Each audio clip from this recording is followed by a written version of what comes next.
Before we fall back into our regularly scheduled programming, we have one more showcase to deal with.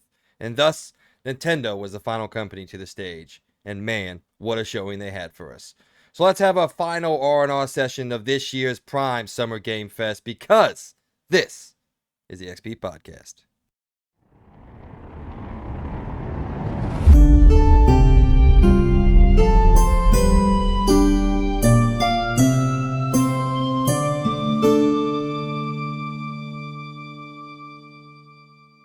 Good morning, evening, or afternoon, or what's up, everybody, and welcome to another episode of the new and improved XP Podcast, Level 2.2.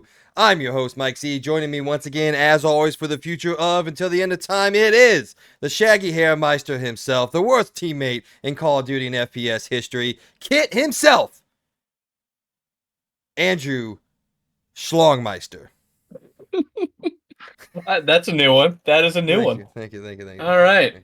What's up, everyone? We are back after technically 2 weeks for you guys. It's been a little bit shorter, but we've got a lot of stuff going on. So we are back to talk about Nintendo Direct. Probably one of, not the best one that we saw this summer, but better than some that we saw. So yeah, we're excited to hop into that and catch up on everything we've been doing.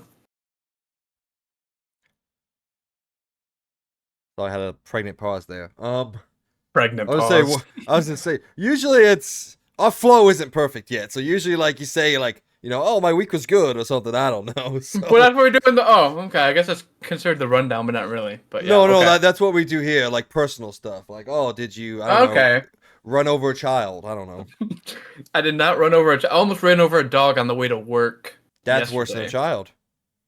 I'll die on that hill too. But I didn't. I stopped. Almost got out of the car and passed, but he just ran off, so we're good there. Work has been... It's just been working. I mean, that's really all we do all week. And then I'm actually headed on a trip this weekend up to Chicago, Illinois. And I'm happy because it's gonna be a lot cooler up there. I looked at the weather, like, oh, it's 74 degrees up there. It's gonna be cold. It's gonna be a little chilly. So I'm gonna head up there.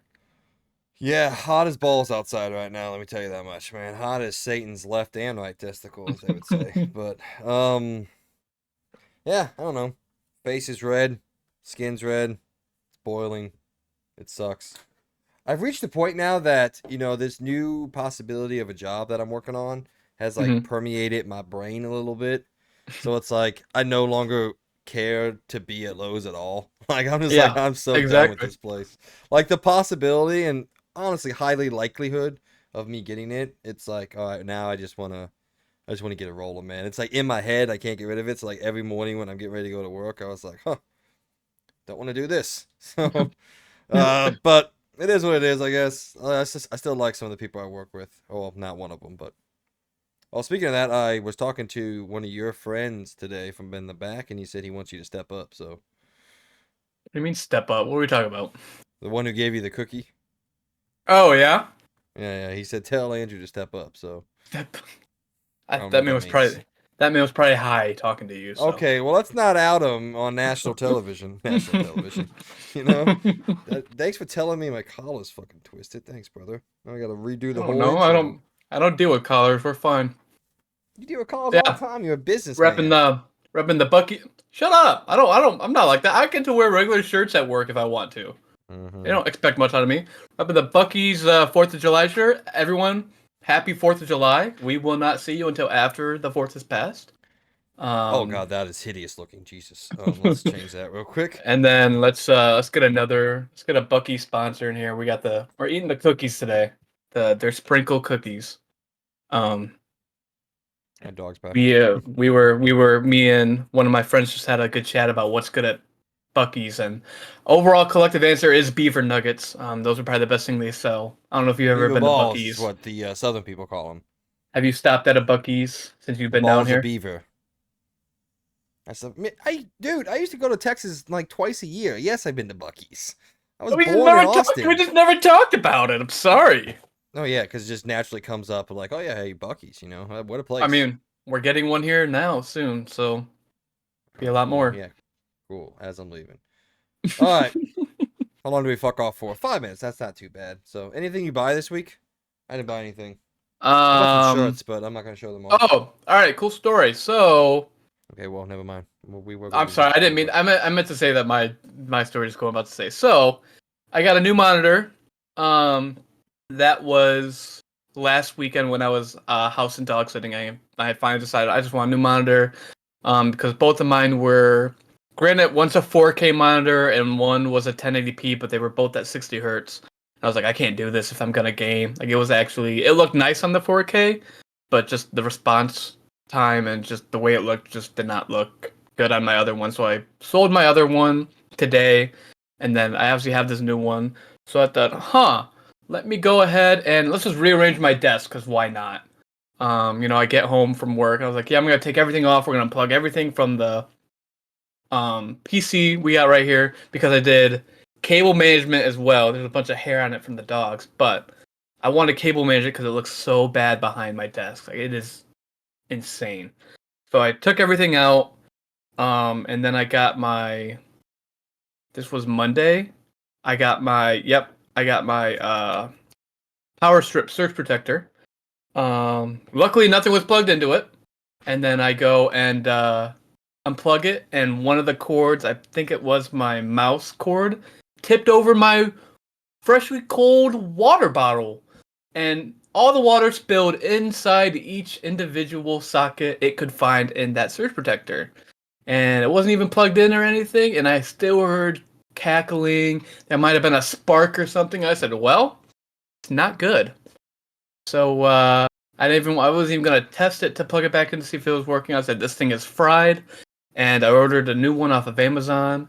And yeah, so we rearranged my desk, but I was stupid to leave a nice full water bottle all on my desk around all of my, expensive electronics. It's not like I put close to 1,600 into this bad boy right here, and I just thought, let's just have an open water bottle chilling with let's just ruin everything. Why don't we? So that was a fun time. Oh, and I got an Xbox Series S. So I finally got a console. I got another console. Why the fuck you buy a Series S? Cause the games that I can't play on my PC, or that just What game can't you play on your PC? you're not gonna like the answer. I can't get Party Animals on PC Game Pass, but I can get it on Xbox Game Pass. Or just buy the game. No. No, I don't like having the console to play other games on there. Instead of buying a game that, by the way, I think it's what, $24.99? $25.99. $25.99. You said I need to go out and get a $299 console. Well, I had a good credit from Best Buy, so I didn't even pay that much. I didn't pay at all. I got a free. Is that what you use your thing to? Yeah, because then the rest of it was used on. Obviously, I used this first, and then the rest of it was covered with the Series S. So, okay. If I was spending money, I wouldn't. But I had the credit. I might as well. And Best Buy just doesn't have. They didn't have a monitor I was looking for, so I used it on that. But I mean, there gonna be something like I'll play. I was saying we're gonna play college football together on the PlayStation and with my friends. But if I have friends like my other buddies on Xbox that want to play it, or other games that are coming out that aren't cross-platform, which I know is rare. Everything is cross-platform nowadays, it seems. And just on the PC, like I'm having issues with the PC, but we just got to fix that. But the rare and behold, a game doesn't run well on the PC, then I could run it on the console, which I don't think that's not gonna be a thing. It's just I gotta get the PC fixed, and we gotta figure out what's going on. Okay, I don't want to be the bearer of bad news here, but if you have a game that doesn't run well on your PC, you think it's gonna run better on a Series S?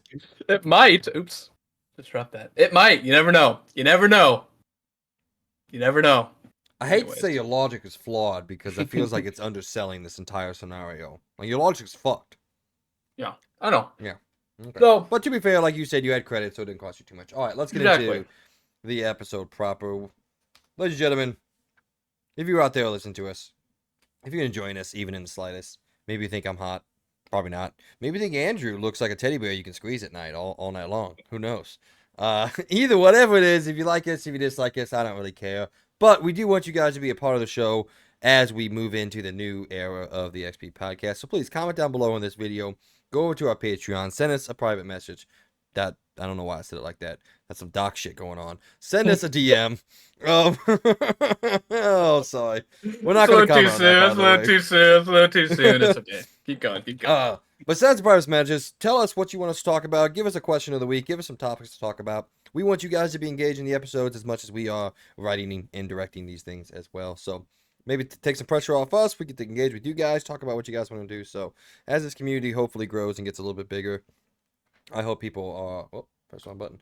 I hope people are more willing to comment down below and give us some topics to talk about. But as it sits right now, we have to come up with the questions of the week on our own. So this week's it's, according to Andrew, 2024 is halfway done now, which is not technically correct. We have 4 days left in June. But anyway, which game has surprised you the most so far in terms of its popularity? I'm going to let Andrew go first because I have typing to do. All right. I thought a lot about this today because I saw it on. I think I was scrolling on Twitter or whatever, and there was a question that someone basically asked, so that's why I put it there. Like it was my version of the question, but it's basically the same thing. I think as a whole, we just didn't think this year was gonna be good just because of what we got last year. I mean, we got everything last year and more, and we got it all at once. And I didn't think like anything would be something of my interest and something that the world would love. And I think the game that I've had most fun playing in terms of popularity, I'm sure it's the same answer as Mike. I haven't played it in a while, but I in no way, shape, or form did I come into this year thinking I would play the game, and then I get shown one trailer for it, and then I get brought into it to play with Mike and our other buddy, and well, our other buddies because the other Logan played, and I end up enjoying it, and it's awesome. Mike is still playing it. The way they set up the game as a live service, but still creating the story. It's Helldivers 2 is my official answer. I feel like I don't know. That's not a game that I would play. That's not those type of games of fighting aliens and robots and God knows what else they have, and then having the continuous war going on, them updating the community on Twitter, and like having overall enjoyment with your friends, and because you do the 4-person squad, or if you're playing by yourself, you get put with a bunch of randoms, and it's like it's all up to decision on what you guys are gonna do. If you're gonna go play the objective, are you gonna go do side quests? Are you going for stats? Are you going for XP? Whatever. I didn't like it at first because I started kind of late compared to Mike. Like I was level 2 and Mike was level 20. And so he just had all the cool stuff, and I was just kind of hanging out. I wasn't as bad as our friend Worthy, who didn't even play the tutorial. So the first game we jump into, he's asking every question: "How do I do this? How do I do this? How do I do this?" Like I don't know, play the tutorial. That would have been helpful. But then I grew to like it. Like I said, I haven't touched it since, but that's just because I'm trying to play other games. But it's a game that I can come back to and still play. And have enjoyment with, even if they did shoot themselves in the foot, whatever. There's so much up in the air about, who really cares about that? Yeah, sure, require PSN, get mad, review bomb it. Okay, it's still doing well. It's still doing well today, so I'm sure that's where Mike is going with it. But yes, that's the one that I came into the year, had no idea about, didn't think I would ever play it, and I get shown one trailer, and I basically get forced to spend the $40, and I've enjoyed it ever since. I mean, yeah, I think that one's probably number one for me in my own personal gaming stuff in terms of like popularity. But I don't know. Okay, never mind. I'm not going to say that. I was definitely surprised by how popular it was, but I knew how great it was, one, going into it, and two, coming off the original one. I was the only one on this podcast that's even ever heard of this game before. And I mean, you guys can go back and check the VODs. Man, I was hype as hell when this showed up at Sony's, I believe that was on the actual showcase. On their showcase last summer. Yeah, the one that everybody hated. Yep. Yeah, and I was hyped as hell. I fucking loved the original Helldivers. I knew this was going to be a cool co-op experience, but no one knew that. So it was genuinely awesome just to see. I loved the fact that, this game, which in a way kind of butts heads with the whole traditional live service game in a way. Hmm. Like, it's not really doing anything special, but at the same time doing something wholly unique. Like Logan, like, God damn it, I've been doing that all day. Like Andrew talked about, um, with its, continuous war, continuous updates, always having more stuff to do. They do a frankly brilliant job on the Twitters if you're connected to that and their subreddits and everything. Like I still go back to essentially acting as the militant militia themselves, and it's like, oh, we have no confirmed reports of flying bugs existing. Those are falsities made up by fascists or some stuff like that. And then there literally being flying bugs in the game, and people like freaking out and like, "Yo, what's going on? What's this?" And then them talking about mechs coming, and then just hey, the mechs are here. You gotta you gotta free the planet that the mechs are on before you can get them. It's like this stuff is just it's just fucking cool, man. Like it's just a really cool idea. So far, it's executed well.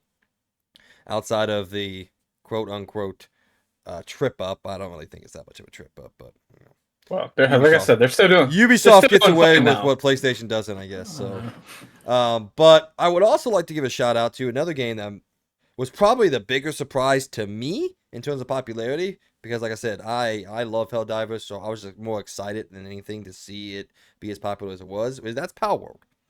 Like if Power World was a game I was tracking for a little bit, um, it was the way I saw it is it was gonna be the same thing as like something like Temtem, which is also like I was gonna say free to play. It's not free to play, but it's a Pokemon like. It's a Poke-like game. Except Temtem is very much just straight Pokemon. But it's like an online Pokemon game.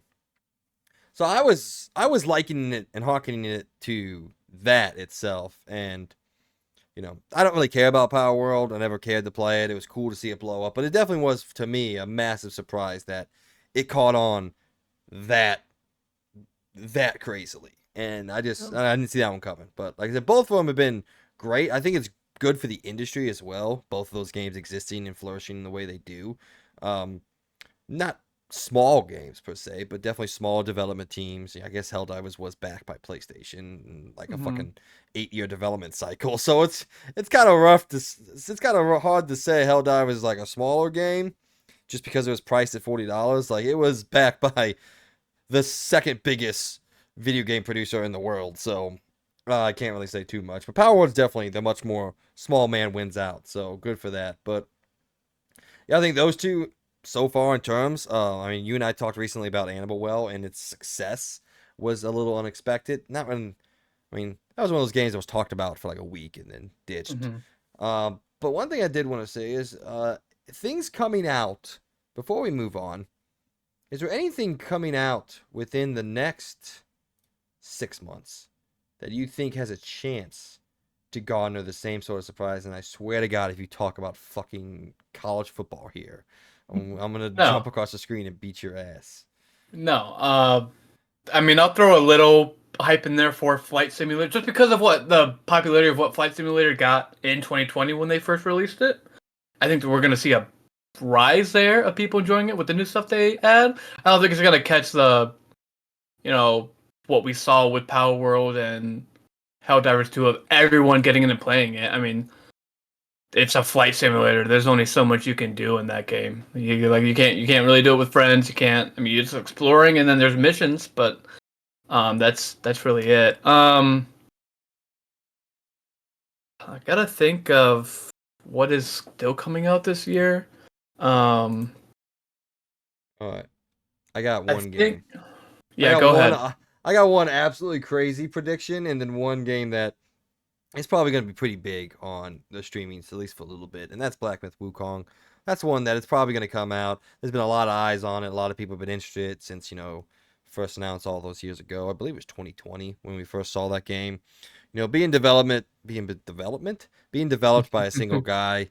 Then he gathers his whole team, and it's like this like this rags to riches type story in a way. So that's the one that I think could garner a good amount of attention. One of them that I'm actually gonna say might take over the entire universe when it comes out. Harry Potter Quidditch Champions. I just got a notification on that today that PlayStation's like, get ready, just announced. I was like, yeah, I mean, it was announced like a week or two ago, but sure, go ahead. I mean, it's Harry Potter. It's It's a Harry Potter. competitive Harry Potter game. It's the first like full scale Quidditch game. We had the one back on PS2, but obviously, Twitch and all that wasn't around back Mm-hmm. then.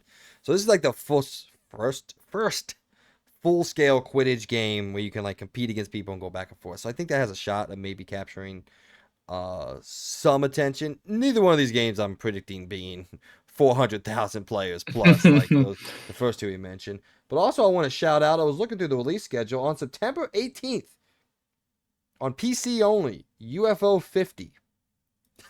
Mm, Yeah. interesting. Yeah. By the way, it's not the 50th game. I'm pretty sure the name is just UFO 50. I Oh, just thought it was funny. Coming from Mossmouth. And genre. Here's a genre of gaming I've never heard before. Compilation. I don't know what that means, but all right. um, no, I have Go ahead. one. No, Well, no, you're good. two quick things. One is, I think if it can get out by the end of the year, I think Lego Horizons will be well received and people will play it because it's a great PlayStation game combined with Legos. Who doesn't love that? As in Legos, Legos. They took over, and when they added to Fortnite and you could do stuff, it seems like everyone was playing that. Like no one was playing Zero Build and whatever else. Like they were playing the Lego version of it, and then the racing. Like those two things kind of took over for um, Fortnite, and um, I think from what I saw with Horizon, I think it'll be well received. Now that's gonna be if it comes out this year, which we know with the holiday window that could be now, and that could be it can't be now, but that could be in November, December, that could be even January of next year. Um, and then one more that I'll give a quick shout out for popularity for a game that came out last year. Seems like I mean I get what was going on, but dude, I mean shout out to Elden Ring for being popular now. Well, think about No, it. Think no, about it. no, Think no, no, about no. it. Oh, it was 2 years Pause, ago. All pause. right, No, no, 2 no. years ago. 2 years I'm ago. not. 2 years ago. 2 years No, ago. no. Give me a second. I'm not gonna say your take at all is bad because it's not. Your pronunciation of this game just pissed the entire internet off. Shadows of Elden Ring? You want to try that again? I said shout out to Elden Ring. Oh, I thought you said the name of the Oh. DLC was Shadows of Elden Ring. I was like, oh Yeah, my sorry. god. The But entire my internet just is gonna apologies. rip you apart. My All apologies. 25 Came out people. 2022 came out there, so I'm sorry about that.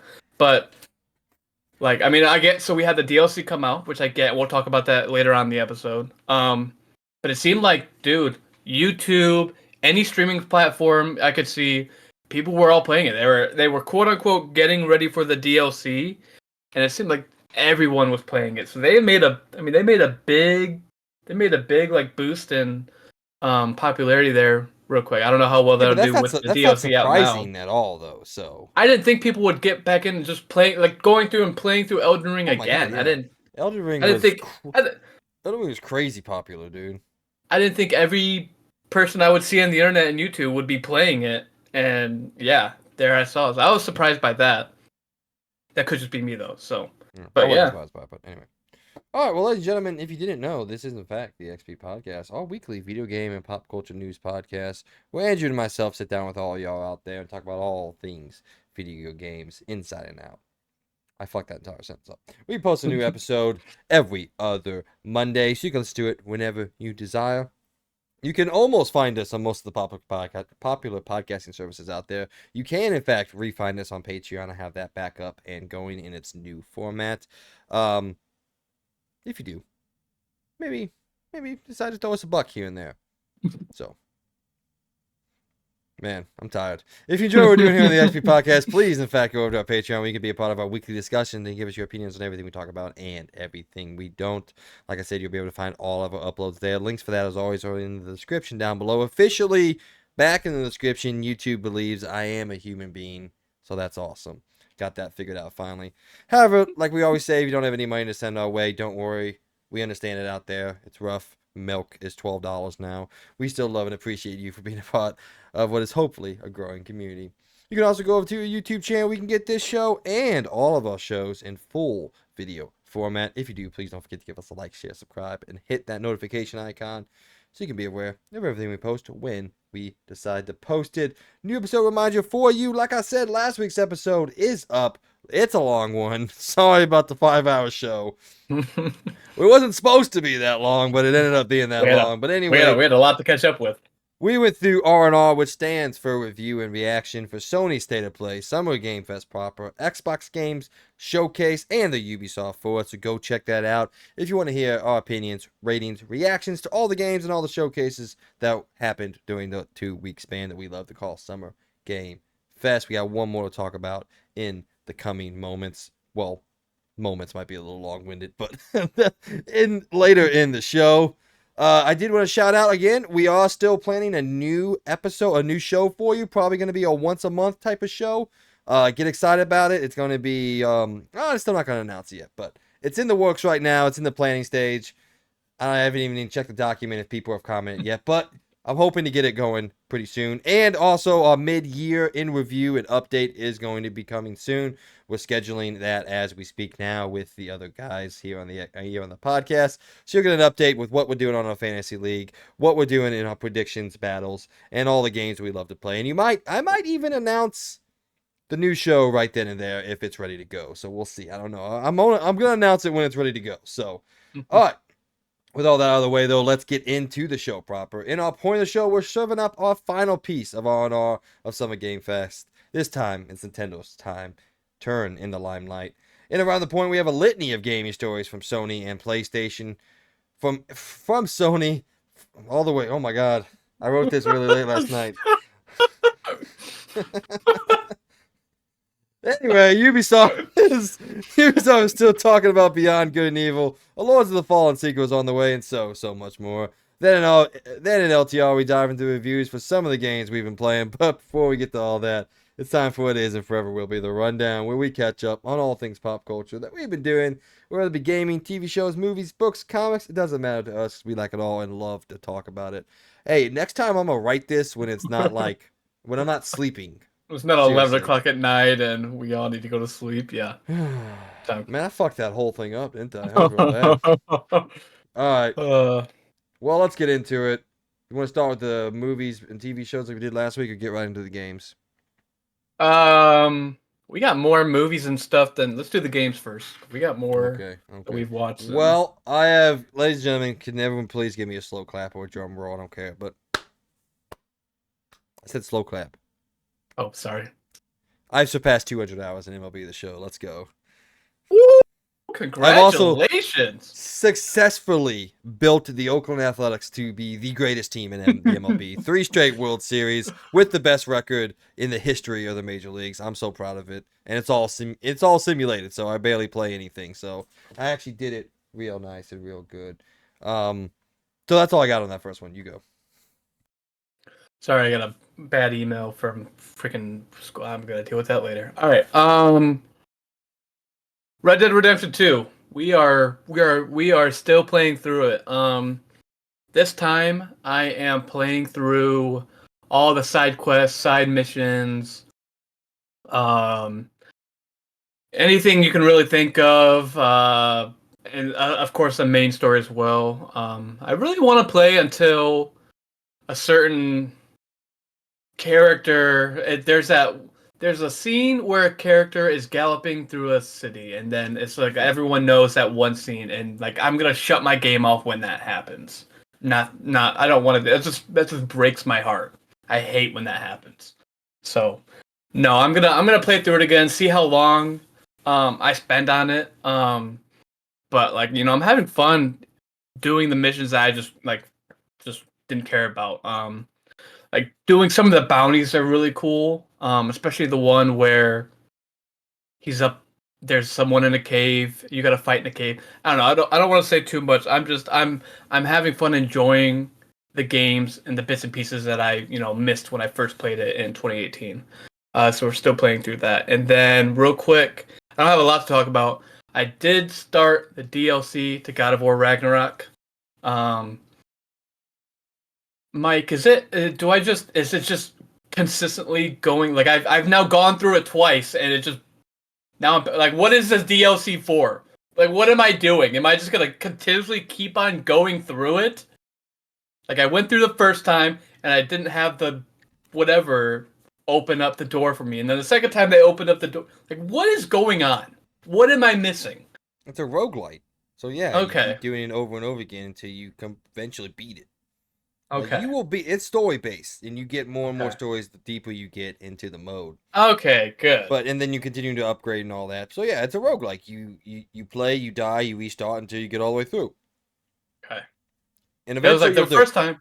It was like the first time they didn't give me a shield. I was like, okay, I could do it. I got to the third one, like, yeah, I need a shield. These guys are kicking my ass. So, all right, yep. So I will report back. Hopefully I'll have it. I don't think I'll have it done the next time we meet. Maybe I will. Maybe if I put time into it, I will. But I will report back next episode on how far I've gotten through and how many times I've wanted to put a hole through my monitor. So proceed. Not that hard, man. God of War's not that hard. Well, God of War can get that hard. Um. All right. Well, Logan and I. God damn it, dude! I'm gonna do that for the longest time. It's not even the Logan you guys know. I keep thinking about a different Logan that Andrew knows. I don't know why I keep saying the name. Andrew and I were talking about trying to match up our gaming things real quick. We're both going to play through Doom and Doom Eternal to get ready for Doom the Dark Ages.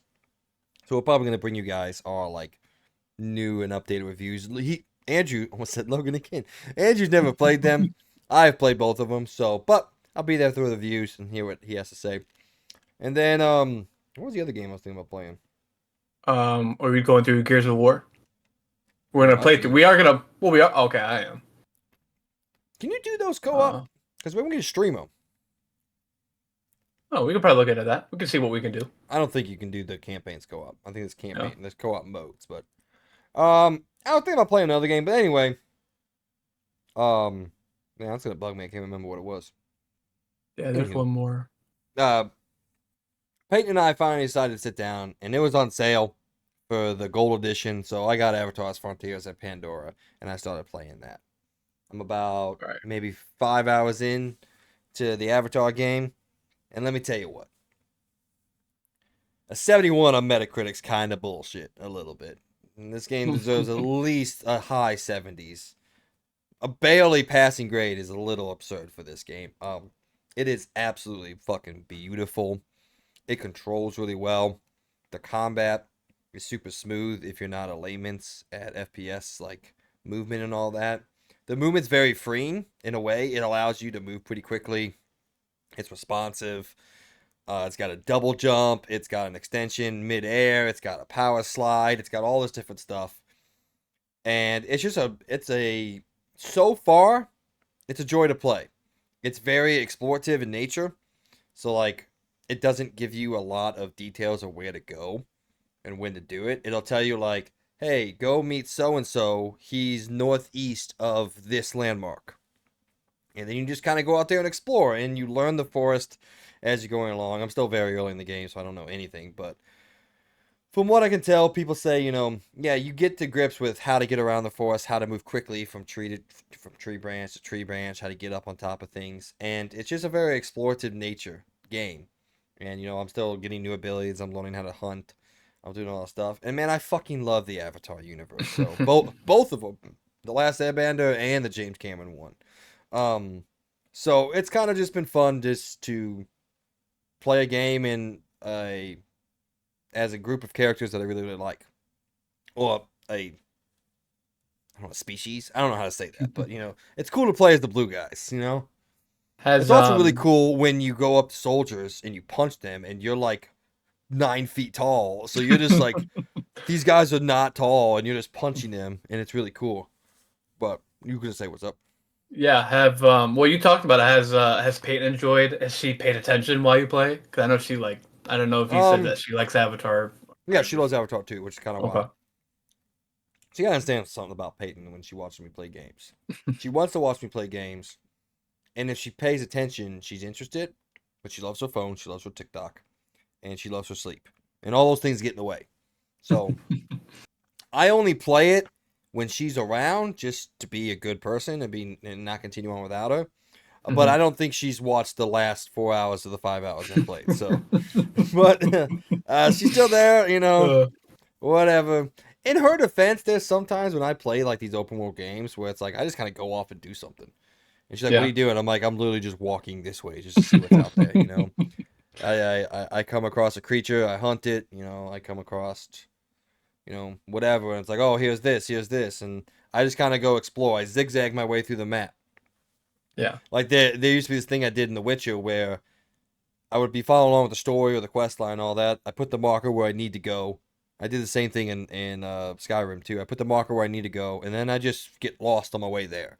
The marker's still there, so I can kind of still keep going in the general location. But I'm like, oh, there's a cave over there. And I go in the cave, and I run into a quest that takes me 2 hours to beat. My other marker is still where I need it to be, so I know kind of where I'm going. But Mm-hmm. so that's kind of how I like to play open world games. I just like to get lost and Yeah. explore. I play Horizon that way, even it's a lot harder because Horizon, because Horizon's like force feeding you where to go and what to do. Like it makes sure Exactly. you're Yeah. never Yeah. lost at all. So a very different style of game. But I Yeah. do kind of miss the old school like Skyrim. Like you're just walking and like something pops up on your map and you're like, oh, look at that. And Yeah. Avatar does this thing where if you're around a collectible or an interactable like environment, there'd be this slight like white hue around your reticle, and then you can use your senses and pinpoint where it is. Um, People who have quests don't have markers over their head. You just walk up and talk to them, and maybe they give you a quest, maybe they don't. It's cool. As said, it's a very explorative natured game. Mm-hmm. So far I'm loving it. So far I think it's cool. Again, it's just fun to play. Maybe I'll show you some of it tonight. But it's just a fucking beautiful game too. Like Yeah. it has the Fallout moment early, about an hour into the game. It sets you up a story, and then you walk out and Pandora's revealed to you, and it's cool shit. The music swells. It's awesome. So its Fallout moment is real great.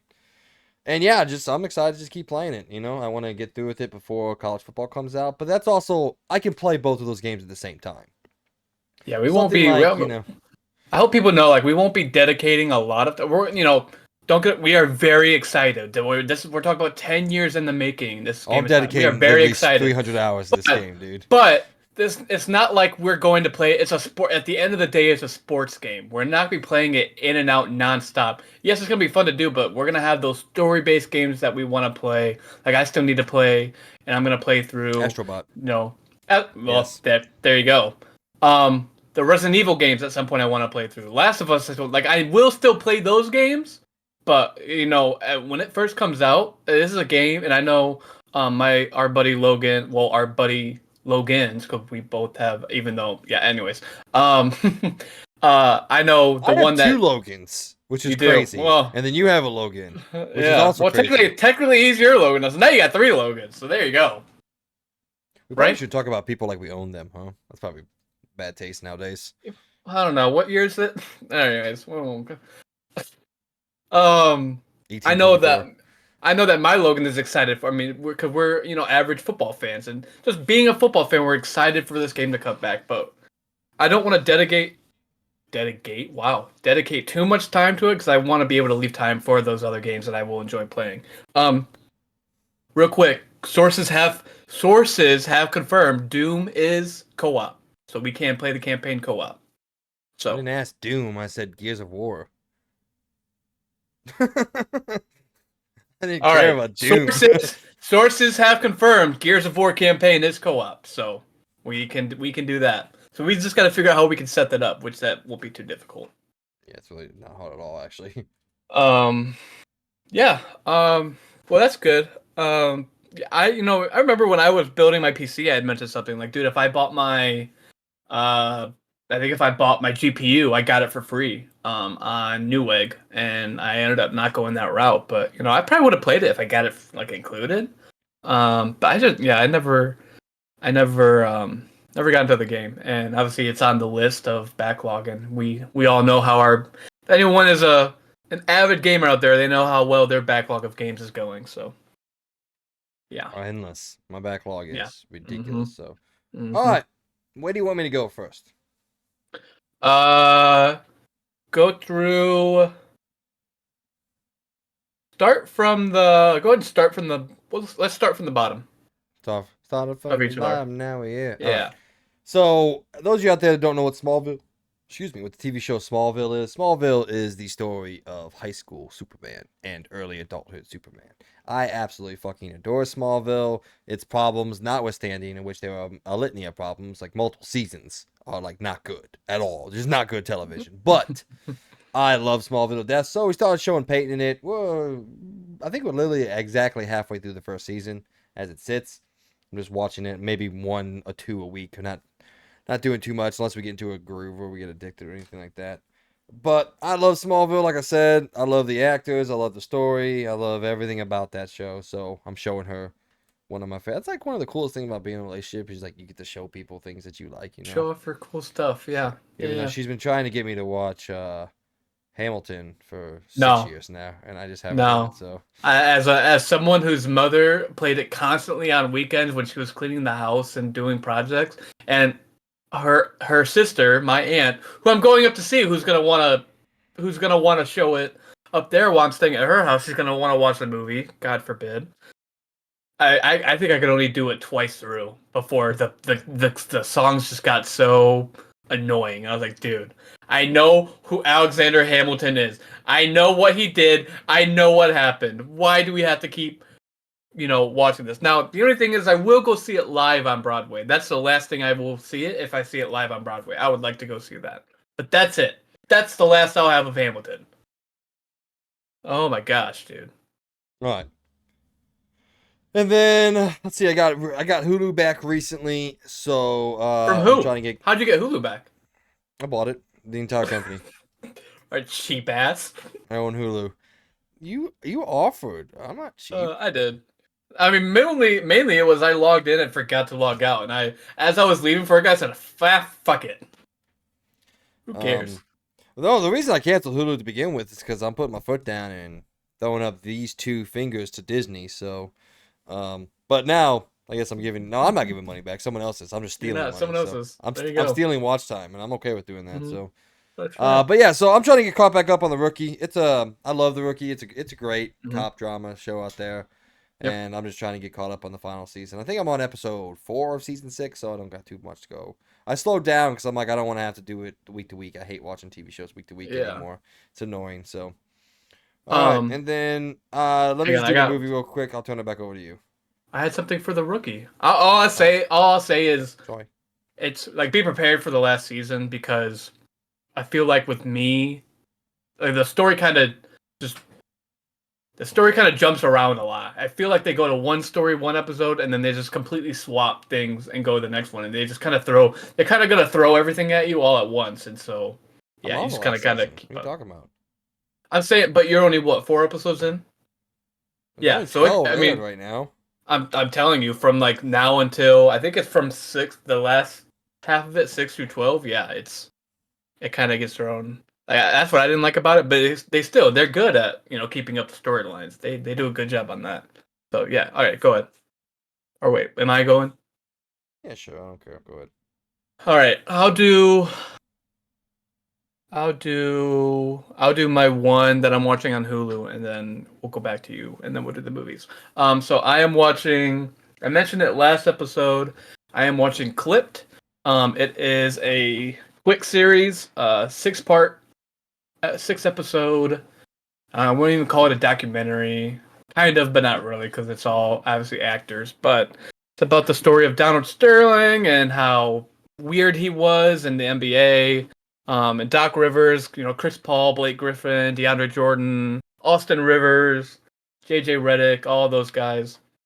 And just the dynamic of the Los Angeles Clippers and during the Donald Sterling era and everything that happened, all the scandals and so and so. And then, all I have to say about that is um, Lawrence Fishburne and Ed O'Neill. Ed O'Neill, if you guys know, is from Modern Family. He plays the older dad with the hot wife and the son. Um, he's an amazing actor. I love him. So he does amazing in this. Gosh, I need to look up who plays the Donald's assistant. You need to look her up, Mike. Her name is Cleopatra Coleman. Look that woman up. Oh my gosh, yeah. No, they do really well. There are only 2 more episodes left. I got it downloaded. So I'm gonna watch one on the plane ride tomorrow. And then I am going to start. I didn't include it because I haven't, but on the plane ride in the next episode, I'll be able to talk about Peaky Blinders. I am finally starting that. I love Peaky Blinders. I cannot wait for you to watch it. Sorry, I was looking at pictures of something. Yeah, of Cleopatra. No. Okay. Of Alkenheist, the new first-person medieval fantasy action RPG that looks stunning according to IGN. Oh, All right. How's Bad Boys? how was Bad Boys? As you see in the comments, I mean, well, in my parentheses, Martin Lawrence and Will Smith. I mean, talk about one of the best duos I think I've seen in a movie generation of on the coming out, and they keep on progressively getting funnier and funnier. I was talking about it with Logan. I mean, I prefer the 2020 one over this one just because I had more enjoyment watching the movie. I thought the comedy was better in that movie, but this one was awesome. I'm not gonna obviously get the detail, but if you like comedy, I mean, it was a cool comment that Logan made. The dynamic of the 2 movies we went because we did a double feature. We saw um, one movie that I'm going to talk about here soon, and then we saw Bad Boys after, and the dynamic of the audience and both of those movies that was something. Um, but I had fun. I know Logan enjoyed it. But like those 2 actors alone, that's an awesome duo. Vanessa Hudgens and Alex Ludwig off of the Hunger Games. They are good in that movie as well. They bring a cool storyline into it, and then they're hilarious too. So yeah, I overly enjoyed watching it. There's the Hudgens, you say, huh? I was excited to see Alex Ludwig. I missed him in the Hunger Games. I was like, where has that man been? And yeah, there he is in Bad Boys. By the way, talking about the greatest movie duos of all time and not saying Buzz and Woody are #1 is crazy. Just me, it's just Sorry, Buzz is sorry. his Woody. Okay, that's wow, wow. Uh, it's coming, This is especially from hey, this Woody. is they're gonna have to go into that on the next Toy Story, I guess. Yeah, gonna have to explore, especially from Disney nowadays. So, we're gonna get Buzz and Woody romance comedy, rom com. I mean, at this point, All I right. guess it's accepted now. So Speaking of rom com, there's a movie that when it came out, I very much wanted to see it, but it's on Apple TV, and I didn't ever get Apple TV. I have it now, so I've been watching. The next 3 things I talk about are from Apple TV, so I've been trying to catch up. I got 3 free months, so I'm trying to get through all the stuff in 3 months. So, but anyway, the first one is the movie called Ghosted, starring Captain America himself, Chris Evans, and Ana de Armas. Yeah. Yep. Ana de Armas. All right. Anyway, so this is a movie about the female Mm-mm-mm. spy who Chris Evans gets wrapped up in her spy stuff. And, it looked really fun. It looked energetic. And I was excited to see it. Um, wasn't great. I'll say that. It wasn't bad. It was just, I don't know, man. Sometimes with rom-coms, like, I as fuck with some, as the kids would say nowadays. Oh my god, someone just cringed hardcore. I hope it's the one I'm thinking of. But sometimes I don't. Sometimes they just don't gel with me. And this one just didn't gel with me too much. Although I do think the 2 leads are charismatic and they play well with each other. But it's not my favorite thing in the world. All right, and I'm late to the party. Very late to the party, but like I said, I never even had this streaming service. So, and then I think we did it in one day. Maybe it was the night and then the next day. Either way, Peyton and I binged the F out of season 1 of Ted Lasso. Um, we're about halfway through season 2 at this point in time. Like I said, we stopped because we're very busy right now, and I haven't really got to play anything recently because of all the stuff we got going on. But man, Ted Lasso's fucking awesome. It's so cool. I I mean, loved it. obviously, I've seen it on TikTok every now and then. I know it's good. But man, that man can act, can't he? I That mean, dude, the dart them, scene alone. The dart dude. scene Okay, is just fucking incredible, dude. so I'll give the people credit, the creators credit about making a show, doing good on casting, and not giving a fuck about what they say about the sport. They don't care what they say. Like, there are people that will, like, you talk about obviously soccer, football is cool overseas, and people get mad when you talk about Apple. Yeah, we don't give a fuck. We're gonna give you comedy. So here you go. So I talk about them just hitting it on the spot. I absolutely love it. Yeah, no, it's real good. It's humorous. I love the casting. Um, Jamie's a dick, uh, but he appears to be becoming less of a dick, so far through season 2. But we'll see. Don't spoil anything. But man, I really love when comedies, especially comedic TV shows, have the ability to go serious just out of nowhere. Like I said, man, that dart scene towards the end of season 1 is absolutely incredible, dude. I hmm mean, it was shot fantastically, it was acted fantastically, and just an all around just like wonderfully well done TV show scene. I mean, it would have played well in a movie. So all around, Yeah. Ted Lasso gets 2 thumbs up. I'm gonna finish this. I think there's 3 seasons of it right now. I don't know if there's gonna be any hmm more, but I will get through all of them. But let me turn it over to you before I end with my thing. So Yep. Me and Logan saw the longly awaited Inside Out 2. We were so excited to see this movie. Um no, but we weren't really that. I mean, whatever. It just so happened that we needed to watch something before Bad Boys, so yeah, why not? But hey, no matter how much you guys want to talk about other movies like Doom Part 2 that came out, right now Inside Out 2 is the highest grossing film of the year. I mean, those are just facts. They're close to they're reaching $1 billion now. So, um no, it was good. I mean, adding the new emotions and carrying on the story from the first one, I thought was good. They've left it open to have a third installment. I don't know what Disney feels or whoever makes. I think no, it's not Disney. Is it Disney? I don't know. I don't care. Um, they've left the door open to do a third installment. I don't know. Because the character's at the main point where she's in high school, and I don't know. I guess you could go all the way through college if you wanted to. Um, so we'll see. But yeah, it was just a a funny movie to go watch, and I enjoyed watching the first one, so I did enjoy this one. I don't think Logan enjoyed it as much as Bad Boys, and I definitely enjoyed Bad Boys more than Inside Out 2. But I did have fun watching it. yeah, I mean, I was gonna go with you guys, but I've never seen the first one, so still to this day. Yeah. Which is I mean, funny. this is I you own could the you could go movie. see it. You could go see it and not see the first one. I No, guess you'd be a I little need lost. yeah, I don't do that ever. I hate people who do that. I actually despise people. I actually think they might be, some of the worst human beings ever. People who do that. Jesus. So, God, I all right, almost did it with Dune. You remember that? I almost did it with Dune. They're like, I no, know, you're and I staying stopped here. you from We're doing it sitting down. We're sitting down and watching Dune right now. because you would have been so lost. So, all right, let's end with the final Apple TV show. A show I've heard a lot about.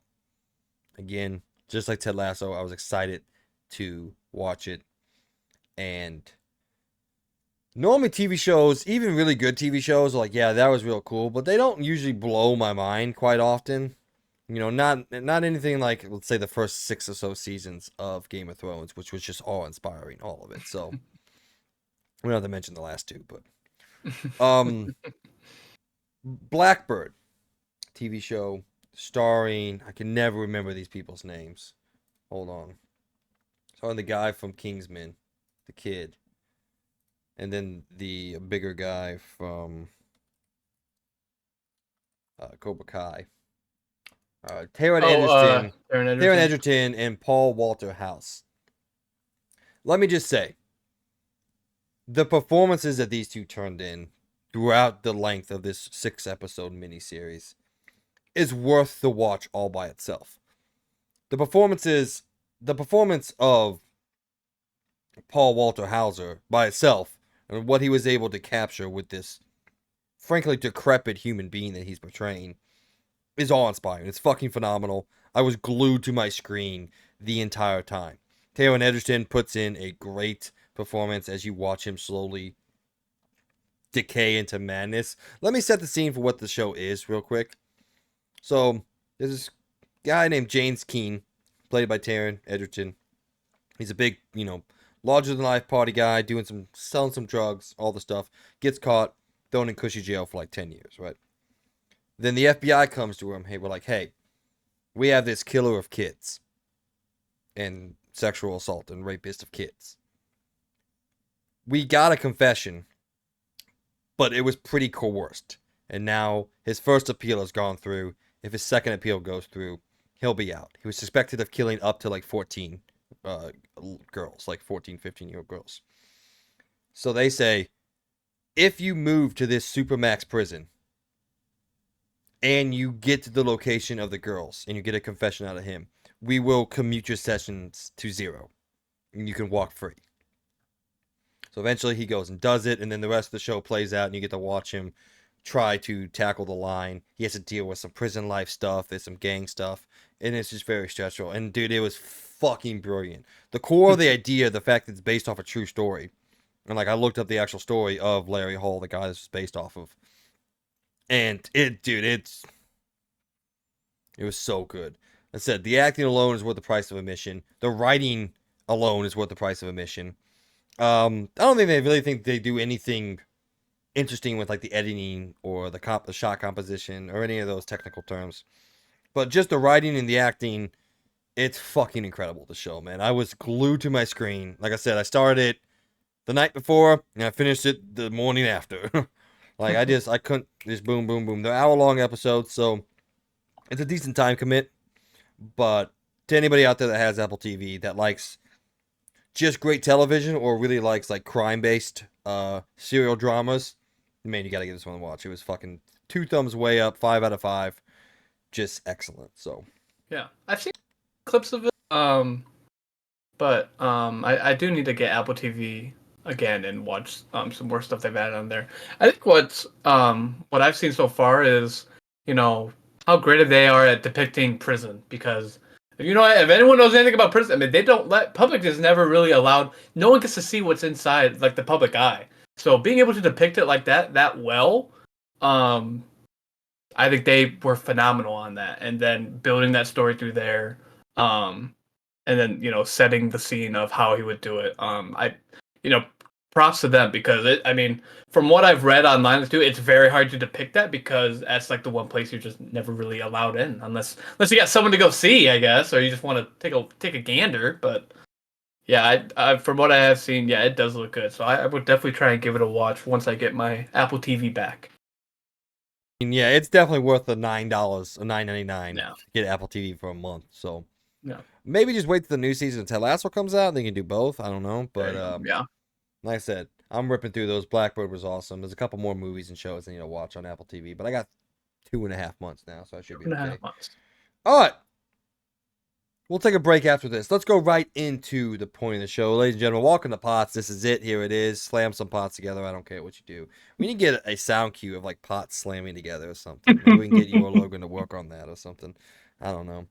But this is the final R&R for the Summer Game Fest proper. We still are awaiting the rumored and highly suspected PlayStation showcase, probably towards the middle of September or I've probably got I've got sometime during September. I've got something to say about that, but I'll talk about that when we talk about the news that came out. So Okay. Well, I mean, it's going to happen. We'll figure out Yeah. when it happens. But for right now, Nintendo is up on the docket, quite literally, like the actual docket. So, do you want me to start or do you want to start?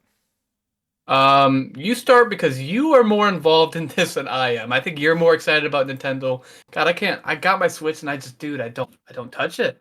I want to get into it and I want to make use of it. It's just I don't know. So you start, because there are some things that I was talking to you last night about that I have. But yeah, you go ahead and start. Well, guys, can you believe that they announced Gears of War trilogy coming to the Nintendo Switch? It was crazy. just 5-head level play by Xbox. No, I'm just kidding. They didn't announce that. That would be pretty wild. That would though, that would man. be pretty. That would bring me back to the Switch. That would. Yeah. I would be right back in.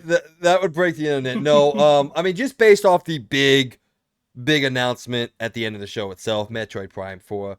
That's enough to immediately jump me up into the A tier, which is where this is going to continue to sit. I don't think it quite reaches S tier for me, probably just because I'm not a huge Nintendo fan. I'm a passing Nintendo fan, like I like them, and I fucking love Metroid Prime. So that is amazing. But I do think it sits heavily in the A tier. It doesn't move its way out of the A tier. I think it's the second best showcase we've gotten. I think it does exactly what it's supposed to do for the fan bases, like just like Xbox's did for the fans of Xbox, for the people who love Xbox. It answered a lot of questions and it showed a lot of what they have. This, the same thing. I think it's great for Nintendo. Multiple different surprises that you didn't see coming. Metroid Prime 4 finally being there after what feels like a fucking eon. Let's see. First announced in 2017 at E3. 2017, 7 years. 7 years. We just been waiting. Yeah, and they came out big. Gameplay, everything. Mm-hmm. No cinematic, no title drop again. Just here it is. Here's the game. It was awesome to see. No release date though. They did give next year. 2025. They said next year. So we do have a year. And that's just the big one. The surprises came fast and heavy with this one, from a new Legend of Zelda game in the Link to the Past graphical style, but starring Princess Zelda. That's so cool, making a bigger push for Zelda games after they... Well, no, it's Peach. Never mind. I'm getting my two princesses confused. But anyway, this is the first time we get to play as Zelda proper. A new Mario and Luigi game. I know there's plenty of people who are excited about that. Probably worthy. The one for me, I can't fucking wait. We've heard, it's long been rumored, Dragon Quest 3 HD 2D remake style, like Square Enix is known for, but they came out with a surprise of Dragon Quest 1 and 2 coming next year. Just my nerdgasms were going off. Donkey Kong Country. We'll go through the list individually when you get on here, but there were so many just amazing reveals with some duds. But like I said, every showcase is going to have a dud for me personally, and I don't really take that into my score. Overall, I think this reached very, very highs, but not the highest of highs for me personally to give it that S tier that I gave Xboxes, which I'm not going to say I'm regretting it thinking on it because it was really awesome, but it probably should have been an A tier conference. But whatever, I gave it an S tier, so fuck it. All right. What do you think? Big brain thoughts. Remember, we'll go in depth in a second. Yeah. So my biggest thing was, hey, we're gonna show all these games. Maybe we should give you guys a new console, maybe, or something to play. No, didn't get that. We're just waiting more. So hopefully they said. I think we talked about it a while ago. That at some point, hopefully next year there will be one. Whatever. I thought this would be if any time this year they were going to announce it, it would have been right here.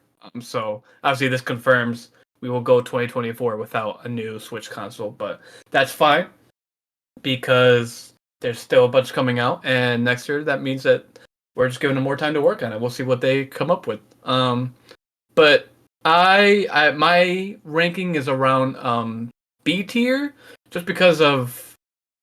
Like half of these games like I was talking about not a lot sparked my interest. Enough did to where it's up to a B and not like a C or D. But there were a lot of surprises. You hit that one. I did not expect to see, Legend of Zelda or what else did I put? I don't remember. Basically, I only knew like the brand, name games that they had announced. Everything else I kind of didn't really care about, just because of my play style with Nintendo Switch, and I just haven't gotten into it like a lot of other gamers have. I haven't played is it Arceus or how do you Pokemon Arceus? I guess whatever. Arceus, there you go. Haven't even played that yet. That was the first game I got for the Switch. I still haven't played it. So I need to fully get into it. That just creates another backlog of games. Yeah, I'm saying it's really like one of those things that's why I try to get the things when they show up. Yeah. But man, it's just if I can't get to them, yeah. I mean, I can go back every once in a while and play a game. Like I do still plan on going back and playing I don't even remember the name of it. Starfield, eventually, when they fix it completely.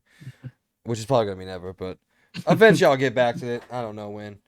Probably when I upgrade this thing right here, because this guy struggles heavily with Starfield. Yeah. Not a great runner. Sits in the 40 to 50, but it is what it is, I guess. So, Yeah. but yeah, all right. So let's go. Let's go through this one by one. It's not in announcement order because I just don't feel the need to write them down in announcement We order. ain't got So, time to do that. Hey, but so. we ain't got time for that. We're just gonna talk about it. We're just gonna talk about it. I don't want to do that. So, like I said, they announced a new Legend of Zelda game, a Legend of Zelda game proper, not obviously the 3D, but a 2D Legend of Zelda game. This one starring Zelda as the protagonist, as Link and his compatriots have gone missing. Titled Echoes of Wisdom, set for release on September 26, 2024, also known as later this year. This was probably the biggest surprise. Mm-hmm. Like, I don't think anyone I mean, everyone calls they're gonna. My hat is like sideways and it's always opposite in the camera, so it's confusing. But people have been calling Metroid Prime 4 coming back for a fucking decade. It feels like, so that wasn't a surprise, I guess. Everyone kept saying it's gonna be here eventually, right? But no, this one, a brand new entry in a 2D Zelda game starring Zelda, the first technical Legend of Zelda. You know, Mm-hmm. because it's always Legend of Zelda, but it's like she's just captured all the time. So she's somewhere doing something. So, but yeah, I mean, I'm a big Zelda fan. I haven't played every single one. I'm more of a fan of the 3D Zelda ones. I played most of them. Which is funny. I haven't even played the newest one, which is like the best one. But I'll get to Tears eventually. Probably on Switch 2 when they make the Switch 2 port. That's probably when I'll When they play it. will. So Yeah, there you yeah. go. But yeah, no, this one was awesome. Like I said, it took me by surprise. I really thought they were coming out and just announcing a new Link to the Past update or whatever because it was in that same style. And then I was like, well, shit, none of this looks familiar. It was like, goddamn, it's a new game in this style. And Yeah. then it was like, oh shit, no, it's Zelda. So this announcement was like kind of layers. It was the onion of the announcement. It was really cool. And like I said, a big thumbs up, regardless if I play it or not. Again, I'm not a biggest 2D Zelda fan, but I do know this one took Nintendo fans by storm, so I can appreciate that. Yeah, I'm with you on that one. I was very surprised when I saw like, oh my, wow. There was from what I saw on Twitter and all YouTube that I've watched, no mention of a new Legend of Zelda game at all. So I watched it with, I think I watched the recap, and yeah, that's the first thing they show. They show the exact moment when, the audience is introduced to it, and yeah. So they have obviously been working very well on it, because it looks okay. I was very surprised. Out of all of this, I was surprised with the release date. They are very quick. Like, yeah, we'll have it out in September. Like you would think it might be. Oh, maybe next. No, September. We're ready to go. So I'm excited to see how it does. Um, I probably won't play it like you said. Maybe until if I end up getting the new console, maybe I'll get into it. But I really would want to play the other games first, so I actually have an idea of what's going on. So um yeah, that's where I am with it. But yeah, like probably the biggest surprise because I'm not a Metroid fan like you are. Um, so this was probably my biggest surprise of the entire thing was them just saying, "Hey, we're ready we're ready to go. Here we go, September. We got you." So All right, we move on to, in fact, the show closer. Metroid Prime 4 Beyond is its official title. A full gameplay trailer was shown off. It's the first time we've seen gameplay of this game. First time we've heard of it in a long, long time. But yeah, this was, I mean, like I said, this was fucking awesome, man. I love Metroid Prime. I love the original trilogy. I will be probably playing this day one when it comes out, whenever it eventually comes out. But yeah, I mean, one thing I did take from this, it looks like a Switch game. Doesn't look like they did. I mean, it looks okay, I guess. But I mean, the Switch is clearly. I'm actually going to talk about that later in this rundown about how there's a certain game coming to another console that we've seen that, yeah, did not look that great here in terms of like visuals. So, but I'm beating a dead drum with that about how bad the Switch visuals look because no one really generally gives a flying fuck about the Switch visuals. At least the people who play Switch. yeah, Fair enough, I guess. But yeah, this looked awesome. It looked fun as hell, and I can't wait for it comes out. Like I said, you need to go back and play Metroid Prime. It's awesome, man. It's cool. Good. yeah, Well, maybe not for you because like it's a. I would pause to call it a first-person shooter. It is a first-person perspective game that you do in fact shoot stuff, but it's more of like a puzzle game in a way Yeah. with action segments. Hey, Where you Kona. staying? Well, she's been back there the whole time. I just Just sometimes she been leaves. plopping Sometimes she down. stays. Yep, she's staying though. So, but yeah, man, it's I don't know. It's Metroid, dude. Metroid's awesome. So Oh, I agree. I like what you said there. I mean, yes, this does look like a Switch game, but for the fans that do like it, I don't think they care. I mean, yeah, it looks like it's gonna be on the Switch, so I think they're excited to play that, beloved franchise that they love on the Switch. I think that's what they're happy for. So I was, like I said, I kind of didn't really have a reaction to this because I never really got into Metroid Prime. Kind of wish I did. So I might look at some YouTube videos to see what all it is before I divulge my time into it. But yeah, we'll see.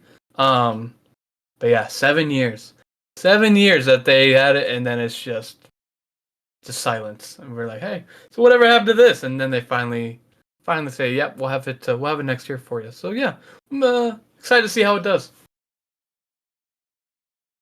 all right, moving on now. Ooh. Next on our list is Mario and Luigi Brothership, coming to Nintendo Switch. A new game in the long-running Mario and Luigi series, I guess. Anyway, those you don't know, this is part of the Mario RPG series, very much like Super Mario RPG. They got the remake last year. This is the same style, not exact same style, but it's the same kind of like idea. It's like a turn-based RPG in a way.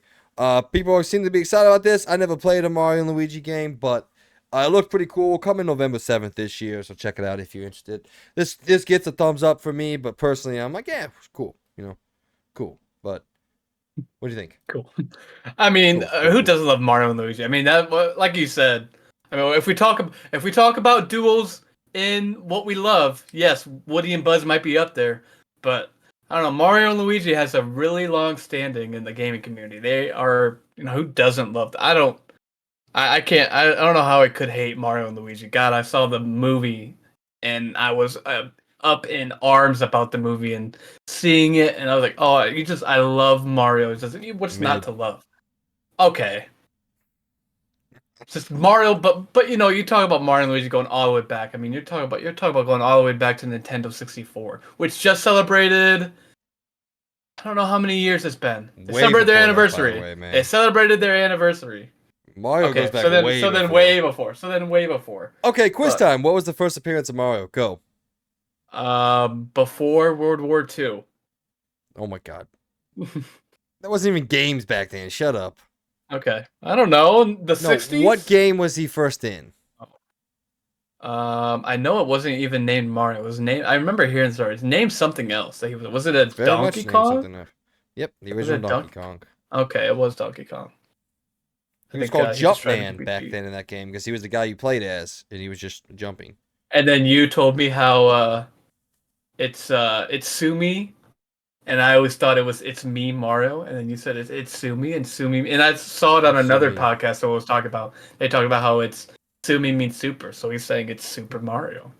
It's Yeah. me, Mario. It's like the only impression I can do well, dude. Here we go. It's me. Now I said I can do it because someone's gonna comment and be like, "You fucking suck, man. Shut the Well, fuck up."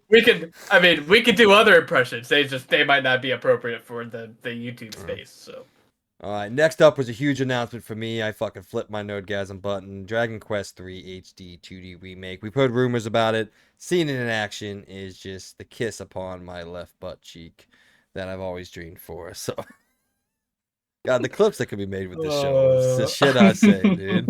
Um, but yeah, it was awesome. It looks great. I love the HD 2D remake games. I mean, I love Octopath Traveler, even though I really haven't. I've played both of them, never beaten one of them because they don't have continuous stories and it pisses me off. But yeah, coming November 14th, 2024, and then the surprise Dragon Quest 1 and 2 HD 2D will follow up in 2025. Bit of a weird release schedule, but they don't really link too heavily at all, honestly. It's very Final Fantasy-esque in that way. So, but these are Akira Toriyama games. He designed the characters for these games. That's why they look like Dragon Ball characters, because they were Dragon Ball before Dragon Ball was Dragon Ball. Oh, by the way, do Hmm. you know what Puff Puff is? So Puff Puff is a term that he uses in Dragon Quest and Dragon Ball. Yeah. Look up the What term is it? Puff Puff. Puff Look up what puff. it's intended to represent. This is a funny little thing I tell people. Just look up Puff Puff Dragon Ball Z meaning. Oh, it's oh, it's Yeah, it's that. it's it's a person's face between. Oh, all right. Yeah, Well, yeah, yeah. I mean, It's a motorboat I just from, call the actual boat. I just call that suffocation. I mean, that's Oh, how I die. I die. So. I call that the best way to go. So, but yeah, no, that's Yeah. awesome. I love Wow. the All right. Japanese, man. I love Japanese Oh. people, man. They're so fucking free, but they hide it in the best way. Anyway, no, this is great. What'd you think? I thought that was like my thought that came. I was like, wow, they're like this must be related to Dragon because I saw Dragon Ball. I was like, this must be related to Dragon Ball because this looks a lot similar. So um, Yeah, it was Dragon Ball I before ended Dragon up Ball was Dragon Ball. I ended up looking it up and yeah, it was the creator and everything. I was like, this does look cool. Not something I will play, but it does look cool. I was like, I thought it was cool that they're doing the remake. I think that'll be cool for people to play, even if it doesn't tie, like you said, if it doesn't tie too much into the, you said it doesn't tie too much into the story. You can play them and No, not have any. Dragon Quest is very Final Fantasy, where like Okay, each one is different. You know. okay. So I mean, it just gives them a way to play it on their Switch remade. So I think that's pretty cool. But yeah, I it looked interesting to me. Hold on, I got to type it in. Okay, cool. Moving on. All right, next up, Donkey Kong Country Returns HD, arriving on Nintendo Switch January 2025. This is a re-release of a re-release. Wait, no, this is a sequel. This is a re-release of the sequel to the original re-release. So yeah, these games are hard as shit, by the way. If you That like time Donkey sounds Kong, fast. I do. But man, I really want a Donkey Kong like 3D platformer game, not these 2D platformers. But that's probably not gonna happen. No, no, no, no, no. I want a fucking gritty Last of Us Donkey Kong reboot. You know. Yeah, I remember playing Donkey Kong on my 3DS, and so seeing this was cool. But I was like, "There's no way I'll play it." Like I will cherish my memories on Nintendo 3DS and all the games I played on there. And I just sometimes I don't want to ruin it and play it on the Switch because I love that memory. So, but I thought it was cool that yeah, I was confused as well because I looked it up. It was like, so they're re-releasing a re-release of an HD version of a game. And I was like, that's a little confusing, but it's a Very co-op game, Nintendo. so I feel like some people will have fun. Oh, it's a local co-op, so okay, never mind. Who Yeah. cares? I'm not having friends over to play Donkey Kong. The fuck? We're not friends, so. All right, next up, a Wow. a new Super Mario Party Oh. game gets announced. This one titled Jamboree, coming October 17th of 2024, also known as the Poor Man Sports Games, for people who can't win at sports games play this game because it just fucking hands out victories for no apparent reason. God, I hate these fucking games, dude. I love them. I like playing them with people, but man, when I get bullshit, like when I outperform everybody and I lose because, oh, here you go, you suck the most, so get 3 stars. It's like, fuck you. So There's only I get one. real. That's, dude, Super Mario Party is the only game I've ever truly raged at. Like, I get Yeah. mad at games, but I've never like rage quit or like got angry like to none that I want to like break something. At least not in my adult life. Other than Mario Party, because I think it's total bullshit the way this game does stuff. It's so unfair. Yeah, the only sports and that's racing is Mario Kart, man. I like to say I'm pretty good at that, so that's really the only sports I touch. Don't don't do that, Mister. I got probably 10,000 hours on the game. That's not true. Well, that's not Yeah, true. I never got into Super Mario Party games. I none of my friends ever played it, and I just never felt the need to play it. So All right, I'm gonna run through this next come. Next come? Oh, interesting. I'm just gonna move on. I'm sorry. Next Next what? up, Marvel vs. Capcom Fighting Collection. All the OG Marvel vs. Capcom games, including X-Men vs. Street Fighter, the Punisher games, the original Marvel vs. Capcom, and all the likes, coming later this year in 2024. The Legend of Zelda: Link to the Past, and Four Swords, Metroid Zero Mission, Perfect Dark, Turok Dinosaur Hunter, all will be added to the Nintendo Switch, already now out. Nintendo World Championships NES Edition gets a new look, coming July 18th with 13 original NES games. And then Nintendo Switch Sports adding basketball as a free update later this summer. What do you think about this block? They kind of threw a lot with those first two. Like, yeah, so here's 7 games, and then we're gonna add on 4 more. Like, we're just adding everything. No, I want to say I've seen bits and pieces of Marvel vs. Capcom. Nothing I've ever played, but I don't know. I never got the point of it. Like, why would you want to include both of those in a game? Who cares? But I'm also that part of the gamer that hasn't really touched Nintendo games. So, what do I know? And then obviously the Legend of Zelda games. That looks, especially with their drop of the obviously new one coming out. I thought it was. I mean, they kind of thought it was fitting to add those. So, we'll see. And then, hey, Nintendo Sports, man. That's the first sports game I played on Nintendo Switch. I think I played 5 minutes and then I quit the game. I was like, this isn't fun at all. I just didn't want to touch it. I will always be a Wii Sports fan. Yeah, and new Switch Sports was so disappointing. I fucking did not like it at all, dude. Disliked it greatly. All right. I will say before I'm gonna save you from the comments that we don't get, but Marvel vs. Capcom is massive. It's not just Nintendo. It's all over the place. But it's a huge fighting game, never man. got it. Okay. I never got it. All right, I want to spotlight this one. We got a new in-depth look at Lego Horizon Adventures coming at some point in time in 2024, hopefully.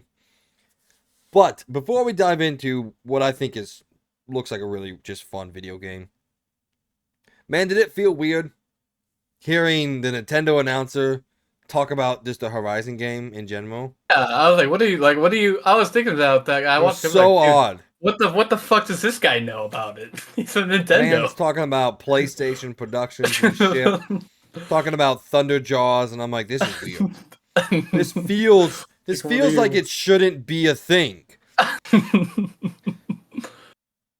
And like the way he says it is so. I want to point out the Nintendo announcing people, most condescending group of fuckheads ever. The way they talk about things.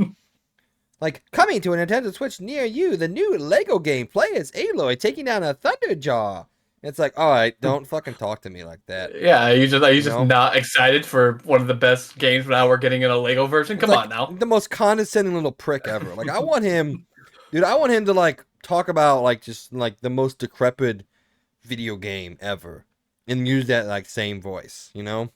Yeah, where is the Jeff Keighley of Nintendo? They gotta have one somewhere. They gotta have someone that can do it better. I don't even know what I could talk about, or what he would announce would be funny. I don't know. I'll think of something eventually. But no, this looked awesome. I will say, this is a game I was talking about visually. If you put those two trailers together, yeah, man, the Switch is. I'm pretty sure my phone's more powerful than my Switch at this point. You know? Yeah, it did look a little rough watching it. I was like, oh, is this what we have to expect? But hey, I will gladly. And I would rather play it on a nice new, pretty powerful tower we got sitting right here. I think it's gonna play a lot nicer on there. So, I just played on PlayStation. I don't even think it's coming to PC. Is it? What do you think? What do you think I'm reaching for? PlayStation is here. PC is here.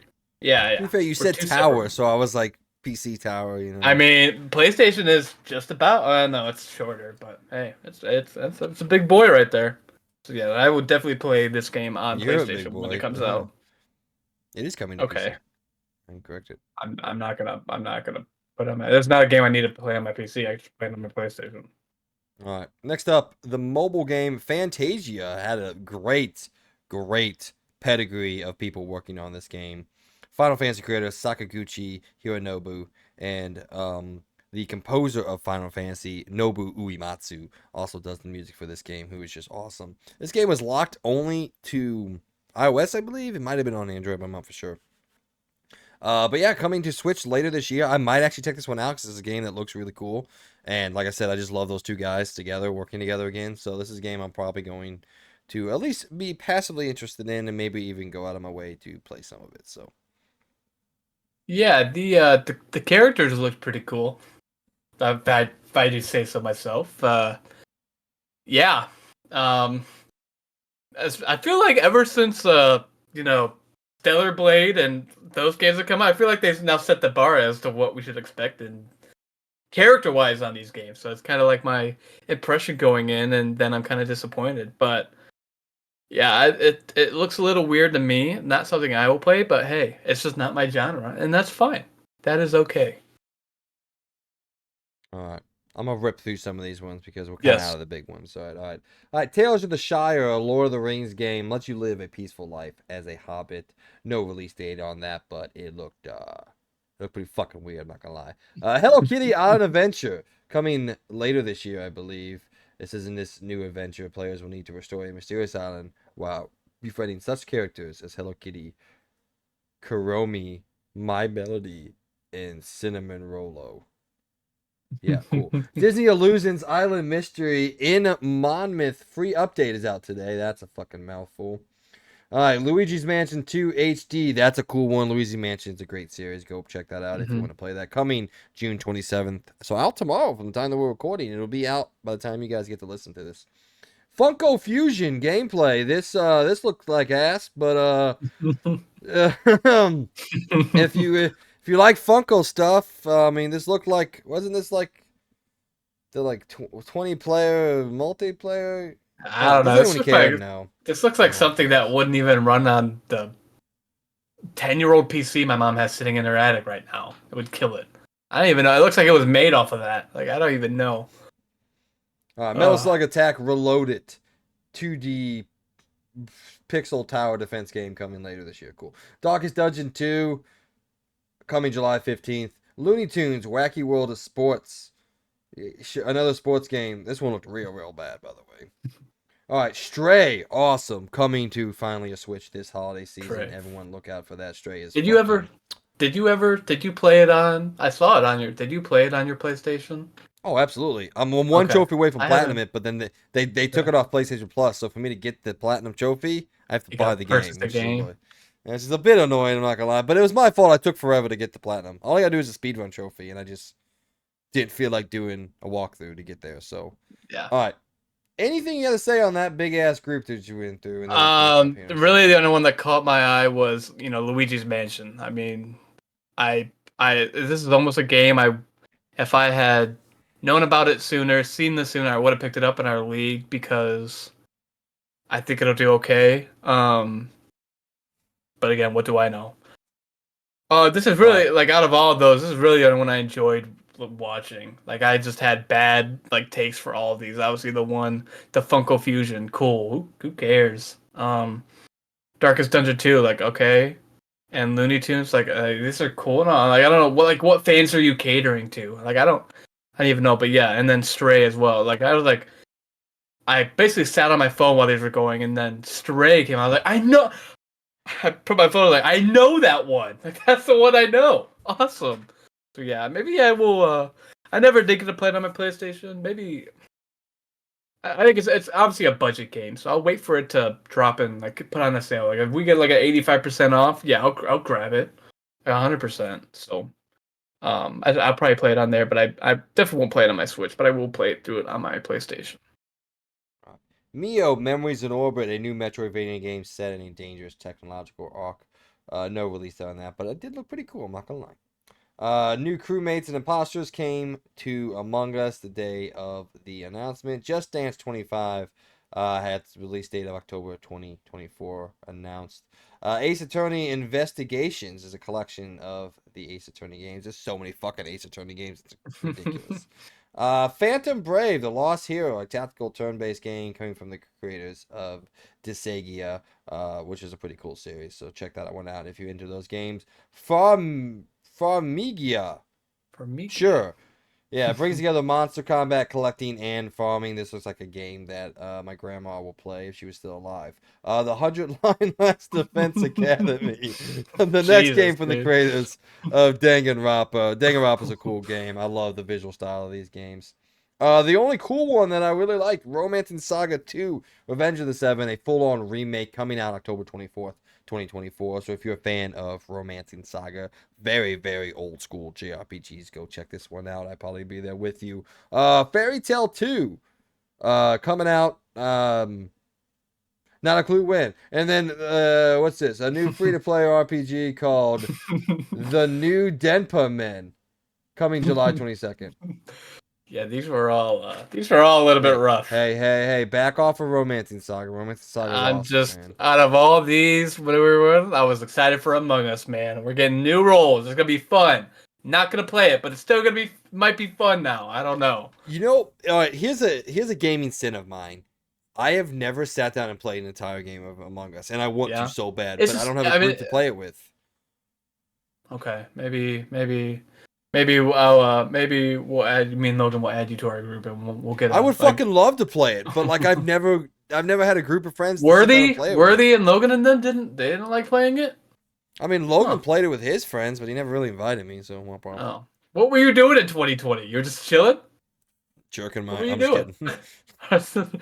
All right, I could have added 2020, anything let's else. see. I was probably who the fuck knows what I was doing in 2020. I was working. I was still in Cape at that point Who in time in my knows? life. So, That was a bad year. So all right. Well, that's the end of the Nintendo Direct showcase for 2024. Like I said, it was a great one. Really top heavy. Well, not in terms of the previews, but like in terms of what we talked about here. But a lot of stuff, a lot of cool stuff for the Nintendo fans out there. So, like I said, all around a great show. That I give 2 thumbs up for. All right. Anything else you guys left to say? no. Like I said, this was. I will say this is not the worst showcase we got. Um, this All is right. not the Quote. best show. This is not the best showcase we got either. But it was still up there. I mean, there were some cool surprises. The one thing they did is out of out of PlayStation and Xbox. Xbox, yes, did have some cool. They had some great surprises. Nintendo is good on surprising, like that. Like Legend of Zelda, at least for me, did not see coming at all. Metroid Prime 4 as well. Didn't I mean? There's always been talks about maybe we'll see it, maybe we won't. I didn't think it would be there, and there it is. Now they're ready to go next year. Um, and like I said, the only bad thing is no Switch 2 yet, but that could be any number of reasons. Nintendo just is saying fuck you guys, and you can wait. They're not ready yet, and that's fine. Would like to see a schematic maybe of what it's gonna look like. That'd be great. Maybe some cool features maybe. But hey, if you're not ready, you're not ready. So All right. Well, that's it for our point of the show. Let us know down below what you thought of the Nintendo showcase, and honestly, any of the showcases. If you thought our opinions were completely wrong on everything, let us know down below. If you thought Andrew is a complete another dumbass because he doesn't even know certain things about gaming, like what Marvel vs. Capcom is, please comment down below, and I'll make sure shut to the pin fuck it. up. All right. So we're gonna go now to around the point where we here at the Experience Point go around the video game world and give you the news that you need to know about. All right, first up on the docket, break it done. Sony to skip Gamescom, and there was some hullabaloo for some reason about this. But anyway, reading from Insider Gaming, as I love to do, Sony has confirmed that it will skip Gamescom 2024, marking the 5th year in a row that Sony won't attend the annual event in Germany. It says, quote from the head of the German outlet that runs Gamescom, Sony Interactive currently has no plans to exhibit at Gamescom 2024. In addition to Sony Nintendo confirmed it won't be at Gamescom. Last year, however, during the event, Nintendo reportedly showed closed-door tech demos of the Switch 2 to various press members and game developers.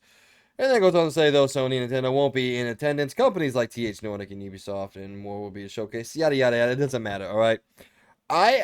You have more information about this because I didn't really go out of my way and look it up because I don't care. But apparently there was a hullabaloo going on about Sony not being there, even though they haven't been there for half a decade. So educate me, man. What's going on out there in the world of So Twitter and Reddit? so a lot of this is, I mean, it's more of we got the state of play, and then everyone is like, there's always a showcase because Sony does their state of play and they do a showcase. Last year, it just so happened that their showcase was around the other times as we got the Xbox showcase, and it was around Summer Game Fest as well. It wasn't that far apart. Um, So everyone's worried about, why aren't we getting a showcase? When are we getting a showcase? We just got state of play. Well, their summer event with all of them was the state of play. Like, we have to realize that's what it is. Showcase, I, might hit on the spot. They haven't. Why would they show off stuff when they have their own showcase? They have it for a reason. If they show off at Gamescom, it now limits their showcase of what they can do.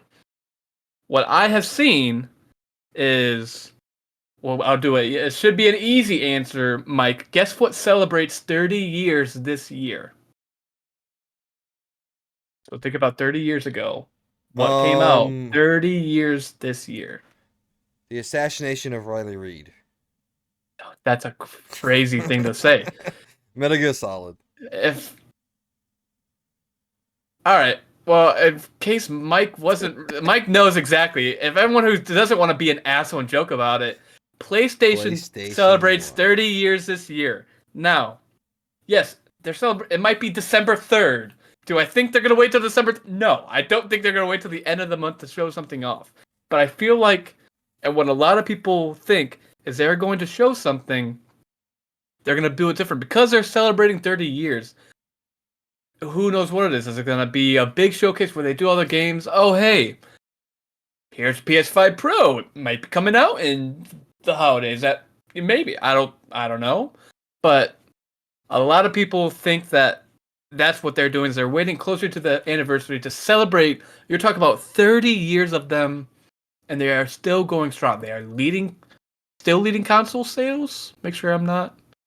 I'd imagine that. No, not really. Switch is, but okay. But who cares? There's a Switch to be.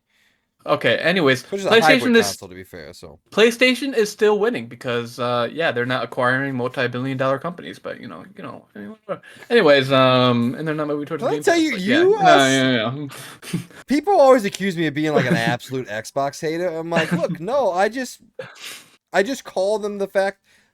I just say that they have failed more than Costco is calling me. Hey, your card's done. They'll call Peyton in a second, probably. They have failed more at making great, high-quality games consistently, like Nintendo and like PlayStation do, than they have succeeded. And I don't even think that's a misnomenclature. I think that's just a fucking fact. Like, yeah, yes, they have Halo and they've had Gears of War and they have put out good stuff. I'm not saying they haven't. They put out good stuff all the time. But the amount of times that they have come out and they have floundered it and fumbled the bag, honestly, it's way more than the other two even combined, Mm-hmm. And especially, shit, dude. I don't want to say they haven't been relevant, but they haven't really been competitive since 2012. Yeah. Since the infamous Xbox One showcase or 2013 showcase, sorry. And it's like it was one of the worst mistakes of all time in our industry. Like what they did with that Xbox One announcement. Like it will go down as probably the thing that killed Xbox as a hardware manufacturer, because do I think the Xbox console is going away anytime soon? No. But just because they're so committed to it, why not make a box? Like Microsoft's like, whatever, fuck it, make a box. But do I think they care really at all, even today, June 26, 2024? Do I think really they care that they've only sold 25 million Xbox Series? No. I think whatever, fine, we're doing our Game Pass stuff. We're getting all of our games on. We'll talk about it here in a little bit. The top selling PlayStation games, there's 2 Xbox games on there right now for PlayStation.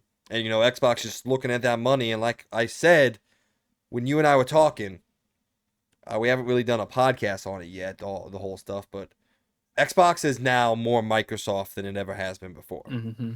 And this is the Microsoft. Spread the wealth, get everything they can anywhere. Microsoft has always said, we'll take your money wherever you want to give it to us. And that's the Microsoft mantra. And that's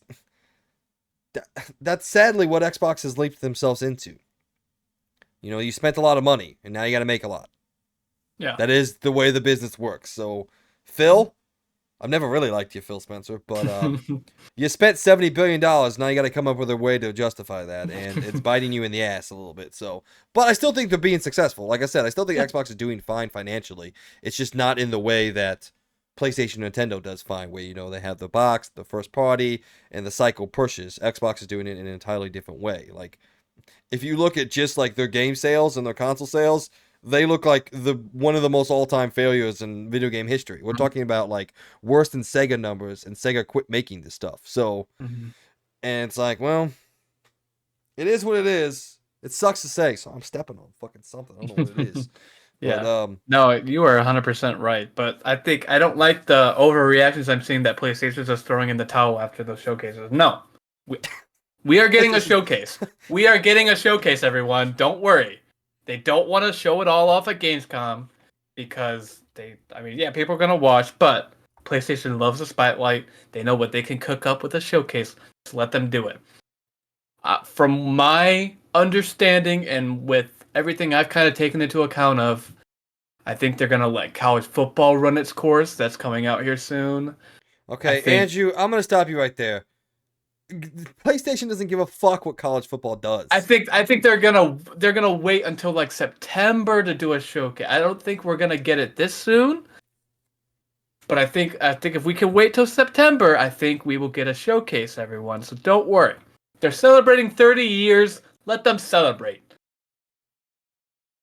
So that's all it really was. So survey time back in February of 2024. So these are old numbers. So it's been updated. PS5 was at 54 million units sold, which I do believe it's actually surpassed 60 now. I believe they announced. And Xbox Series consoles, both X and S, are at 27. Estimated. You're talking about less than almost half double. now. Almost half. Almost double. Yeah. I mean, PS5 is about to surpass Xbox One. Yeah. And it's 3.5 years into its life cycle. 3.5 years. Yep. Yeah, and it's like it's one of those things that like PlayStation thrown in the towel. No, what's happened is PlayStation's realized they don't have to fucking say anything, and they're just gonna keep selling consoles. Like they don't have to talk. The moment that they have to talk, they will. Back in the PS3 generation and all that, when they were getting their asses handed to them by Xbox, they said a lot of things. They talked all the time because they had to. They got to tell people what's going on.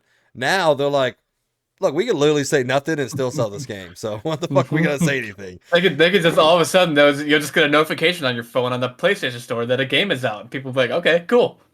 Let me go ahead and get that. Yeah, here they are. So the updated estimates are 58.46 for PS5, 28.6 for Xbox, which is over double. So, I mean, I kind of feel bad for them. I do, because like I want their games to succeed, but I view it as we've reached the point now with the numbers and what I see is their games are going to succeed on other consoles, not their own. So, all right, the fuck were we talking about? Just them going on the skipping next and one, aren't we? Yeah. Oh, yeah. Did you have anything more to say on that? No, I just like everyone stop overreacting. We're getting a showcase. It's just not going to be in the summer like it was last year or the year before. It's fine. Yeah. No need to worry. Even if we don't get a showcase, you're still going to play Astro Boy and buy it, so shut the fuck up and quit talking. Yeah. No, I do want a showcase though. I want to know what the big teams are working on. I want to see Ghost of Tsushima. I think honestly, I think it makes sense. Sorry, go ahead. Go ahead. You buddy. I think mine's just real quick. I think they're looking at how the state of play went. They're saying, okay, fine. That was okay. We could do a little better. So now they're gonna figure out. I mean, I don't think that was their best product. I think they're saving all the good surprises for the showcase, which is gonna be that's fine. But they're now seeing everyone's reaction to the state of play and how they will, and they're now doing something else. They're crafting their celebration. They're celebrating 30 years. You don't just get to call it a regular year. I mean, that's a big year for you. 30 years in the making of your consoles, and you're still going strong. Dude, and you're only going to get better. You're only going to get better. How fucking sick would it be for the 30-year anniversary? Instead of making some sort of limited edition or special edition or whatever, they just straight up come out and say, here's the PS5 Pro. It's in the old school color format. Yeah, that would be, dude. Yeah, that would be fucking awesome. If they can, if we do it like that, I want a recreation of the PlayStation startup. I want a recreation of Sony, and I love. That's probably one of my favorite startups of all time. Sony, yeah, Sony, yeah. You said Sony. Oh, okay. Well, Sony. My bad.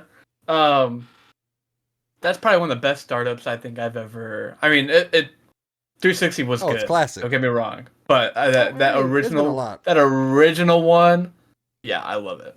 So if they could I've actually recreate missed it like startup that, that would be screens. cool.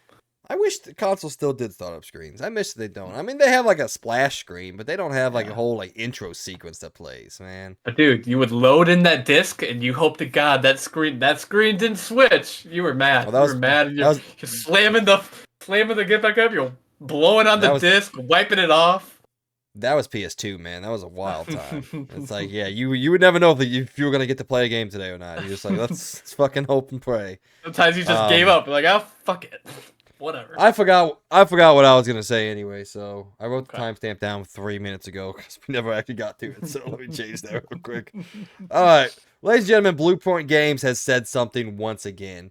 If I have this exact story right, the creator of FromSoft, or the head of the FromSoft Studios, which I don't remember his full name, my apologies, Hideki Miyazaki, made a post that he was talking about how he'll never lay off anybody in the industry ever again. And he's like, as long as, FromSoft exists, he'll never lay anybody off. So, which is cool. That's awesome. And Peter Dalton, the head of BluePoint Games, the newest one of Sony's newest studios, the remake studios they're called. Currently, what we know is making an own original game, so making their own thing. Apparently, he came out and he was like, "This is awesome," and that's all he said on the tweet. And then he was retweeted by David SG. It says, "Hi Peter, could you confirm that the studio is still working on original content like was previously announced? Thank you and all the best." First of all, that's some balls to just say, "Hey, what's up, man? Can you let us know you're still doing something?" And Peter Dalton actually responded and said, "Nothing has changed since our statement that we are working on an original title. Everything takes time. We are committed to sharpening our skills." That's all he said. So, anyway, BluePoint's still making whatever they're making. Yes, of course they are. Now, I did want to say, me, Mr. PlayStation guy over here, am I a bit sad that BluePoint isn't going to be remaking a beloved game? 60-40. Let me explain, all right? So PlayStation bought Nixxes as their port studio. Their PC port studio. And Nixxes is really good at that. So they just continually make port after port after port, and they push those things out. It was always really cool to know every 3 years or so, we were going to get a remake of a beloved game from BluePoint, and like a top quality remake.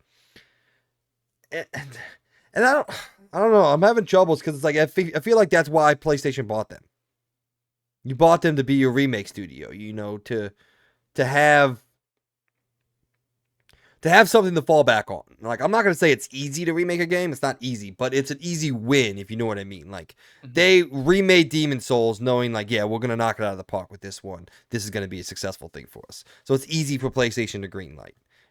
They remade Shadow of the Colossus. And they're like, yeah, this is going to be a home run for us. This is easy to do. And it just seems like if I was a business owner, yeah, sometimes it'd be great to let them flex their creative juices and all that and let them make something that they want to make. But also at the same time, I'm like, or you could just make a remake that we know is going to be successful, So, I don't know. That's something I've been pondering. I mean, I'm excited to see what they get to do because, like, historically speaking, PlayStation Studios, whenever they're allowed to spread their wings per se and test something out, are fairly successful at it. I mean, shit. Best example is Guerrilla Games. They made Killzone for years, and then they said, "Hey, we want to make an open world RPG." And it's like, okay, sure, knock it out. And they come out with Horizon. And now Horizon's like one of the biggest things PlayStation's got. So it's always, I mean, it's not always a hit. Sometimes it can go awry, Sometimes, Crystal Dynamics makes the Marvels, a Marvel's Avengers. So it doesn't always work when you allow a studio to, but I still don't think Crystal Dynamics wanted to make that game. So I don't know. But we'll see. I'm excited. BluePoint's one of those studios that's like, okay, you've been cooking for a while now, BluePoint was a PS5 launch game. We're 4 years in now. Like, it's time for you to go. It's time for you to say something, If these games start taking 6-7 years to make, I want something drastic to change. Like, I don't want to wait 6 years for a game. Shit, people forget we used to wait 2 years for a game. 3 years max, Fuck. The original Uncharted trilogy came out in the span of like 5 years. which is crazy, you know? Yeah. I want to at least try to get back to that point. But like I said, this is one of them studios that it's time for them to talk. I feel like whenever we do get the showcase or whatever, like if they're still not there and there's still no word, it's like, all right, god damn it. Now we're in another freaking initiative, you know, the Xbox studio that took years to say anything. It's like, all right, I'm sick and tired of these taking so long. I'm not gonna lie. All right, I've been talking for a while. What's up? Yeah, I mean, like you said, all those remakes, Uncharted, Demon Souls, Shadow of the Colossus, those were all good. And now everyone is, wondering, okay, you're making original content. Can they still do how they do remakes? Like how are they gonna be able to transfer that over to make something that we'll all enjoy? Because those were all remakes of franchises that you can't fuck up. You cannot, because those are awesome. Those are awesome games, especially Uncharted. You cannot fuck that up. Um, so I don't know what's going on per se. Why they haven't? I mean, he did say something technically by answering a tweet, but um, I'm just wondering what it is. I don't. I feel like with the showcase, I mean, if they weren't ready to go for that showcase, I think they'd say something by now. I feel like at some point, I don't know, you miss a state of play, but you're going to be at the showcase. That'll be cool, but that means that they're not ready. They're not ready 2 weeks ago, 3 weeks ago, but now they're going to be ready in 2 months. So yeah, we'll see what happens there. That could very well be it. But we'll see what happens there. Well, hopefully yeah, this doesn't turn into an Xbox shenanigan where no one really has heard from him and everyone starts getting mad. So I hope it doesn't turn into that. And I am excited to see what they have, but we'll just see how long it takes. Let's just fuck. Please, for the love of fucking God, don't make it live service. Please do not be making a fucking live service game. I'm gonna play it if it is. I'll be disappointed, but I don't want to see BluePoint make a live service game. I don't. I mean, all No. that time just to work on a Fucking live no. service, like that would be mad. That would be maddening. That would suck. I mean, but hey, No. there's another studio that released the game earlier this year that spent 8 years making it, and now who the fuck knows what they're gonna make? So this chair keeps sinking. Either I'm getting fatter or this thing's getting weaker. I'm not exactly sure. Probably both, but. Oh my Next up on the docket is Sony officially backing out of VR. Who knows? But it is for sure things aren't going well for them. So through a report from Android Central, it is confirmed that Sony has continued to make its cuts to its VR development since the release of PSVR2 starting at the top. The outlet states that sources have told them that Sony is making deep cuts to funding for VR games. They continue to say that they were told that there will be very few opportunities for VR development at Sony going forward. To back that up, another source informed me that only 2 PSVR2 games are in development at Sony first party, which is honestly surprising that there are 2 of them, honestly. I didn't think there'd be anything over there. So, for context, Sony launched the PSVR2 in February 2023, just early last year, at the cost of $549.99, a price higher than the PS5 that's required to utilize it.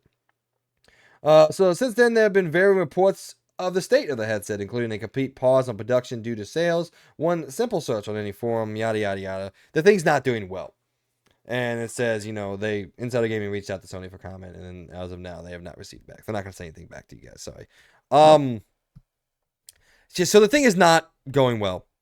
And, I don't know, I'm of a multitude of perspectives on this. My perspective is I have the fucking thing. I don't play it ever. I'm also not a VR guy. I don't have a very good space for VR. Like this room itself is a good space, but my PlayStation's in the living room because that's where my big ass TV is, and the living room is the worst VR space of all time. Like there's no room for it. So I don't have a great space to exercise the VR to its fullest. If I did have a better space, maybe I would play it a little bit more. Maybe I wouldn't. Who knows?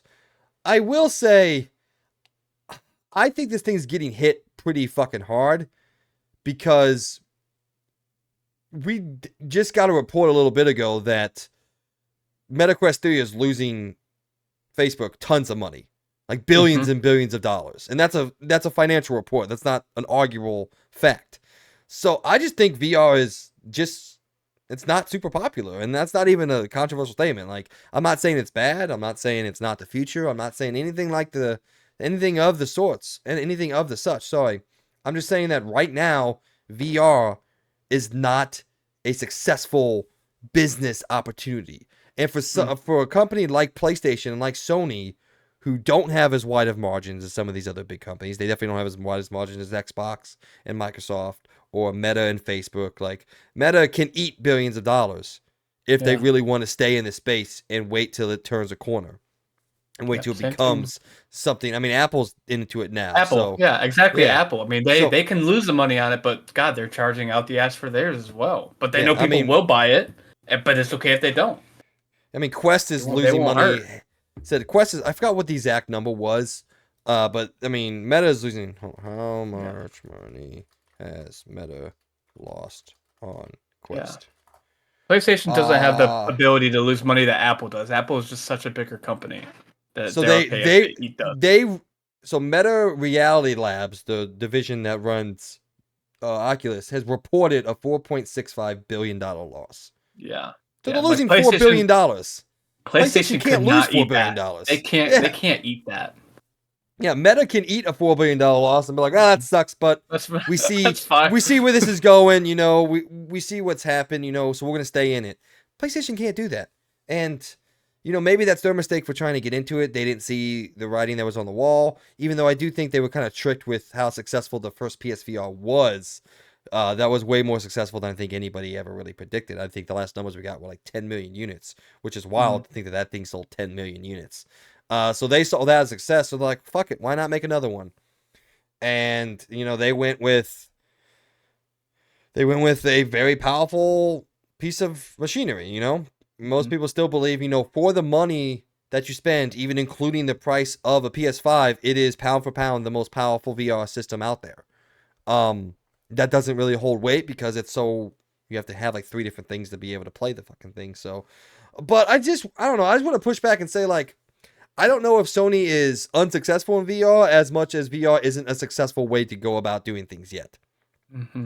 And I massively want to push back on the fact that they're saying there's no games for the things. There's just no first party games. Yeah. Like, Sony made Horizon Call of the Mountain, which was disappointing. I'm out there and saying, I was pretty disappointed with it. I think I gave it a D. Like, but to say that there's no games for it is just doing the thing unjust. It's only a year into its life cycle, and I think it has like 4 or 5 exclusive games. Like, yes, they're not first party, but they are exclusive. They fucking count. And it's got Horizon, Resident Evil 4, Resident Evil Village, 2 more that I can't fucking think of. And now it's Beat got Beat Saber. Saber on. That's Yep. not exclusive though, but it's got No, Beat but Saber on there. It's got Firewall on there. That's an exclusive game that really didn't catch the storm that the original one did. I just think PSVR, the original one, came out and it was successful enough to trick Sony into thinking that this was a space that they could afford to be in, and now they realize they just can't. And honestly, I'd be okay if they back out and focus on the rumored PS handheld, PlayStation handheld. Yep. Yeah, you Not are like 100%. not like a dedicated device. I want it to be like interchangeable with the console. I don't want it to be like a PSP. I want it to be like a Steam Deck, Yeah. where it just plays your library of games. And then just take all that money that you're putting towards VR development and all this other stuff and just funnel that in to making some fucking banger video games for the Yeah. next 30 years. That's what I want from this company, man. Yeah. Anyway, all right, sorry. What you got?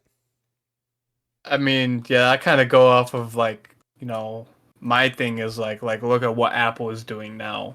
And like we said, Apple is someone that can produce those units and they can eat the money if no one wants to buy them or they're losing money. Apple, Tim Cook will come out.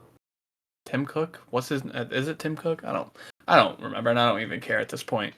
Apple Park can come out and say, "Oh well, we lost money, so fucking be it. Like we'll just do something else." But what theirs is immersive. Yeah, you can play games on it, but they've added, you've got eye tracking on it. I mean, that is basically AI before AI is what they've created on there. Yes, they're overcharging for it, but it's Apple. It costs $1,000 to get a new iPhone at this point. Like that's no new story. But they have it differently, and I've seen people buy it, and MetaQuest as well, being able to have Steam games, things like that on MetaQuest. I think they're doing well. I think PlayStation 1 needs to look at. Wow, you're going in there. Those Felt earbuds are fucking hurting. great, man. Those I earbuds felt are so. hurting. They do sometimes. They're not the best earbuds. I need to get better ones for the PC, Yeah. but I think I don't know. I think one thing for PlayStation to look at first of all is look at the price. Like, are you really? Yes, you're charging a lot for it. That's fine. It's probably worth that kind of money. It's a great system, but look at how you can attract. Yes, adding games would attract your fan base, but maybe this isn't a $500, however much it costs, $450, $500 device. Maybe this is in the 550. range of 550. Maybe this isn't a PlayStation console like you guys have. Maybe this is anywheres from MetaQuest numbers. Maybe this is a now I wouldn't do exactly what MetaQuest is doing, but maybe this is a $300-$400 thing you could buy as an add-on. Yes, that's still a large amount of money, but it's a lot better than 550. So, but I do hate that there are no games. There are games on there. I don't know why people are saying that. But like, I mean, what can you do? You just kind of gotta wait. They're saying that it's not working, so you might as well get out now before you start losing even more money. Because as a company like Sony, there we go. You cannot lose money. You are not Apple, who is. My line was Apple was the highest public company, but it just news came out this week that in Nvidia they are now the number one like most public company. They are worth the most amount of money. That's insane. Or I don't know if they're worth, but they're the number one company on the stock market. Whatever. But yeah, Sony has to know like you are not Apple, you are not Meta. You cannot lose that money, or you are in very like dark trouble. You good? Yeah, yeah. Okay, I know. I didn't know if you're still on.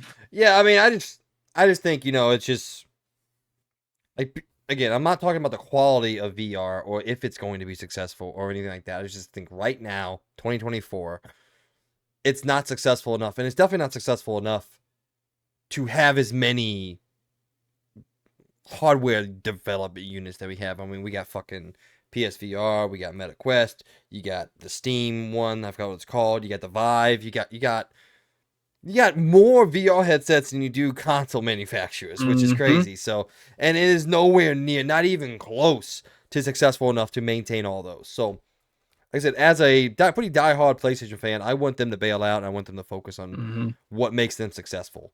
Now, they're always, I mean, Sony is a hardware manufacturer. They got their money making, music players and all these things and TVs. They produce hardware. So they're always going to be making new stuff and trying new things.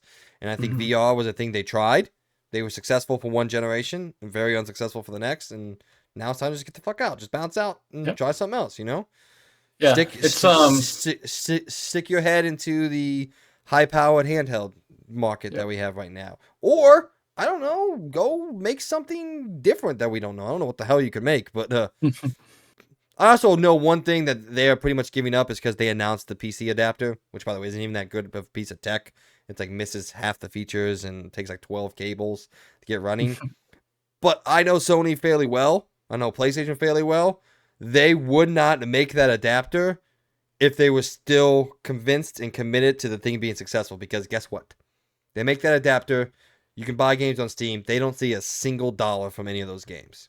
exactly. And that's not PlayStation wouldn't do that. Yeah. PlayStation would monetize your grandmother's visits if they could. So, you know what I'm saying? Yeah, dude, it's like So you're right though. If they get out now, you're not losing money. If they stay in you're it too losing. I long, mean, you you're start losing losing money, but money. Yes, you're but if losing you that stay much in it too money. long, you could potentially lose. You're now losing more money, which could lead to, God forbid it doesn't happen, could lead to layoffs of companies that we would not want to see go, or just money that they can't put into games. And at the end of the day, we want the games. We do want the games, and if they don't have the money for that, at the end of the day, then what are we really playing for? But that's a bad comment because it's PlayStation. Who doesn't love PlayStation? But they are smart about getting out now because if they lose money that they can't get back, they are gonna have a rough year. But I think they're being smart about it. Yeah, I mean, they did buy a VR studio in Firesprite Games. Mhm. So, I'm sure that's one studio that's making one of them VR games. I mean, yeah, they made the Persistence, the Playroom VR, which was like one of the first things we saw with Astrobot and all that. So we have them to thank for Astrobot. Then they have the two Persistence games, and then obviously Horizon Call of the Mountain, which was, came out last year. So we'll see. I'm sure that's one studio that's working on the game, but I don't know. All right, let's move on to something that is really exciting to talk about. PlayStation is still working on PS3 emulation. Reading again from Insider Gaming, two insiders have claimed that PlayStation is reportedly working on PS3 emulation for PS5.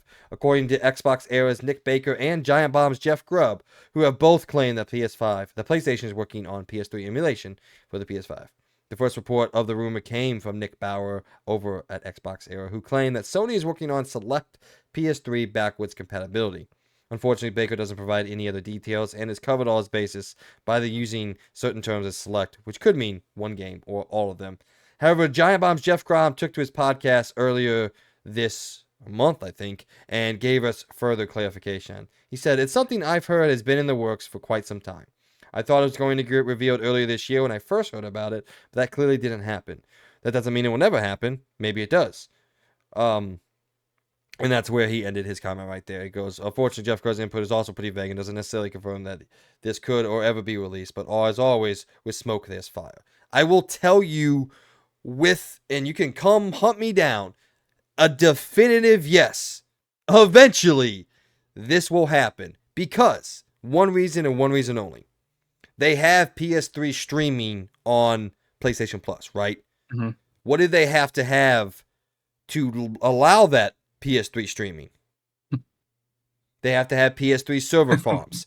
And if Mhm. you're telling me that PlayStation really wants to fucking maintain a console that at this point is almost 20 years old, they want to maintain server farms for that 20-year-old console when they could very easily just figure out the emulation and transfer them onto PS5 or PS6 server farms and have you play them that way and emulate them that way, you're out of your fucking mind. Like, they Mhm. don't want to keep having to use this shitty streaming. It's just the PS3, if you don't know anything about it, was one of the most convoluted consoles ever built. With the cell processor and the way it unloaded and offloaded task and all that, and with its IPC counts and all that. I can get very nerdy about it, but just know it was the single most convoluted console to make a game for ever. And each one of those games utilizes the CPU in very different ways. And all that takes time. And yes, I know there's a lot of people out there that say, "Oh, just get the RCP3 guys. Just get them. They figured it out on PC." I'm like, "Yeah, they figured it out. Not everything works. Most games work. Not every game's playable. Some games that are playable, they don't work completely." Mhm. And that's not a solution for PlayStation. If they're going to come out, they want everything to work perfectly. And they want to be able to monetize it. So they have to get it running on a dedicated console that was designed to not emulate games. So I'm not really excusing them. They could probably do it much quicker if they really, really wanted to. But regardless of how much people like to yell over on Reddit, backwards compatibility is not that important to 95% of the community out there. That 5% is very loud and talk about how important it is and how much they love the backwards compatibility. But you can go look up the numbers of how many people engage with the backwards compatibility on PlayStation and even more on Xbox, and it's not a lot. It's just not a lot. And there's no arguing that fact. Like, I like backwards compatibility. Like I was telling you on break, I downloaded Sly Cooper that came out on PS3. Oh, so that came out on PlayStation Plus recently. I can't wait to go back and play that because PlayStation is doing more PS2 stuff now. So I can't wait to go play that. That's awesome. I haven't played the game forever. But the simple fact remains that people just don't care deeply about backwards compatibility enough in a way that would force PlayStation's hand to put more engineering prowess behind this. Like I said, they could figure it out if they really, really wanted to, probably, in a month. But Mhm. also, they just started doing this recently as of maybe a couple years ago. And Xbox started working on backwards compatibility in 2007. 2008, sorry, my bad. I got my numbers wrong. They started working on it in 2008. And then eventually came out, what, in 2016? Mm-hmm. So this shit takes a while, man. This stuff's not easy. Not. Yeah, I don't know. It's just, and my thing is like, dude, at some point on a PS5 console, some point, you know, you gotta like, dude, those old games, they're not. Yes, they can run. They just aren't looking good, and it's just, why would you want to play a game? Yes, it's a game close to your heart. That's fine, but what happens if the game doesn't look good on the console? Now you've wasted time. Now they've wasted time. Let them do what they want to do.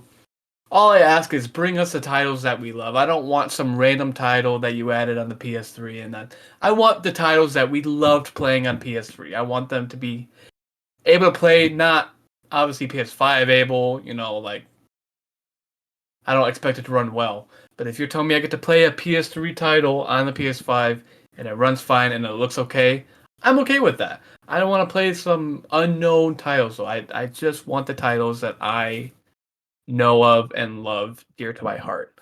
I know like with college football before it was, you know, with all this new one coming out, that was, I mean, that was a way to play it. That's how we saw all these mods that you see of the new, you know, college football from NCAA 14 that Mike's got in the background right there. That was run off of an emulator. I mean, that's how they did it. And if you can see, people can get very crafty with emulators. So it is possible. They just have to be done right. So I hope that PlayStation does, you know, take the time that they need to make sure that the whole community will enjoy using the emulator to play the games that they love. You know, that's it for me. That's really all I had. You telling me you don't want to play Tokyo Jungle on your PS5? That's crazy. Can I promise you something? I have no fucking clue what you just said. Like I don't know what that is.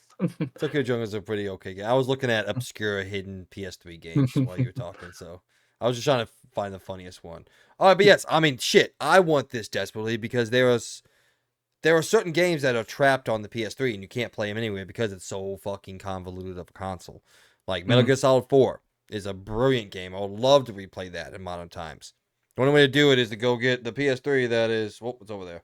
It's over there somewhere. You can't see because it's dark, but it's down there. Trust me. I got multiple different PS3s. I got one right there as well. So and I see the glare off because that's the one that had the shiny top. Glossy as fuck. That thing is scratched as shit. You know, I bought it from a fucking garage sale. The thing doesn't even work. But oh my god, dude. Yeah, but I wanted one. I wanted one of the old school called fat PS3s to show off because I mean, look, I love PS3. PS3 is one of my, if not my favorite console of all time. Not like the way it looks or anything like that, but it's when we saw Sony become, or PlayStation become, the PlayStation we know now. You know, when they really started focusing on high quality, single player, you know, AAA video games. It's what made them successful to this day and what's keeping them successful. It's why people love them so much. So I will always say that PS3 may be PlayStation's most important generation. Because it's a generation they fucked up at launch. It's a generation they came back and fixed their shit. And they got challenged for truly the first time in their existence. With Xbox, really took it to them. Then just over years and years, PlayStation got punched in the face by Xbox. And it completely changed their company around. So for the good or the worse, I don't know. But I love them for who they are. So, all right, speaking of PS3 franchises, we have finally gotten word after quite a few, I guess it's really only been like 2 years, but Sony has announced that the sequel to the Uncharted movie is in fact in the works. A little bit of backstory. In 2022, the first Uncharted movie debuted worldwide, starring Tom Holland as Nathan Drake. It was a commercial and critical success, bringing in almost $500 million at the box office. That's a stupid way to say that. It brought in $500 million. I think it was like $482 million.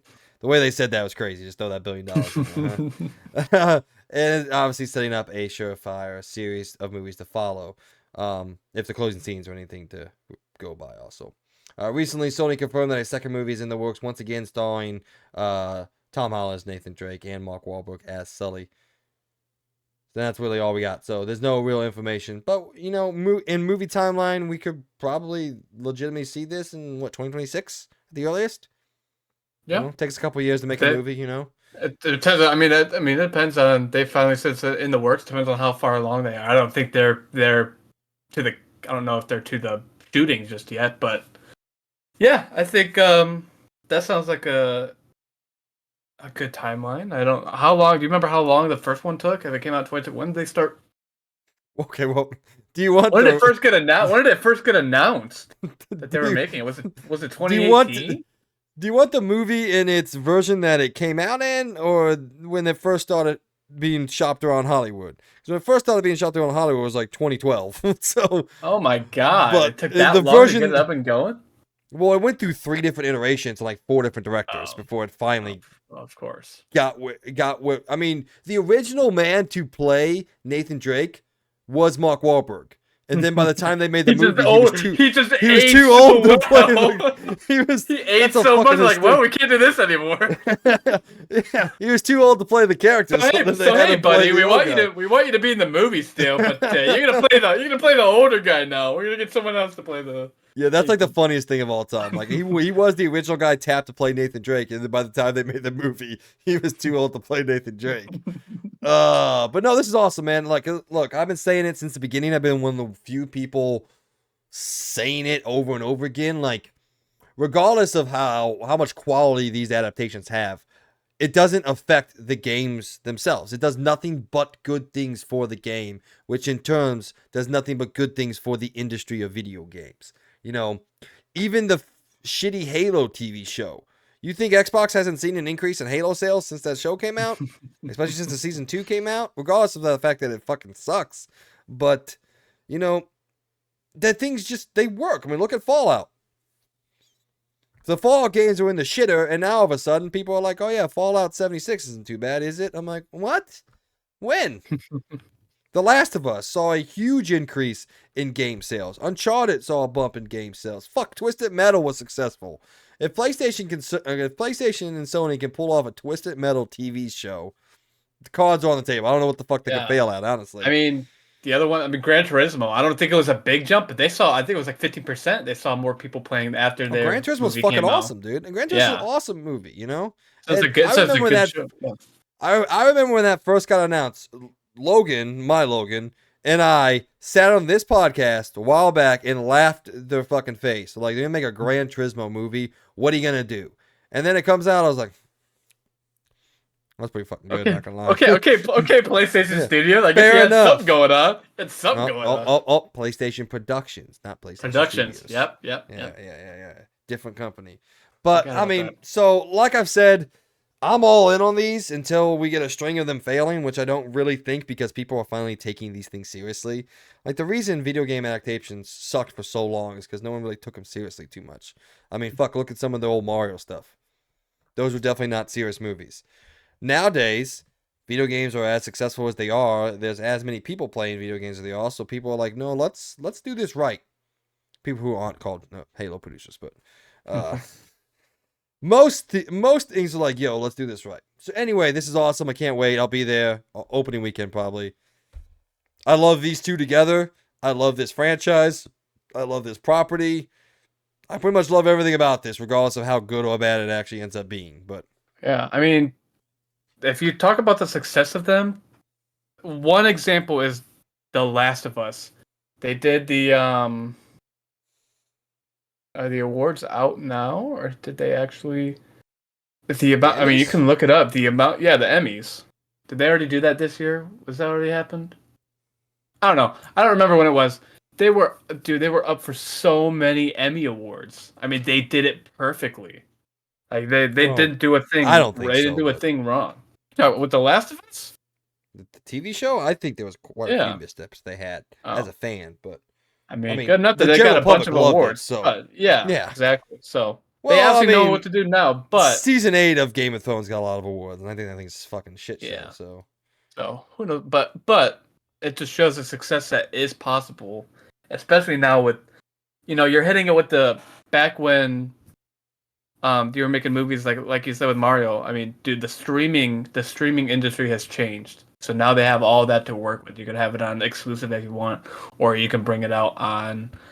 You do Gran Turismo, you can bring it to theaters if you want. Super Mario Bros. Bring it to theaters. Um, Like with the streaming world now, almost anything is possible. Just choose the right video games. Or choose the wrong ones. Who the fuck knows?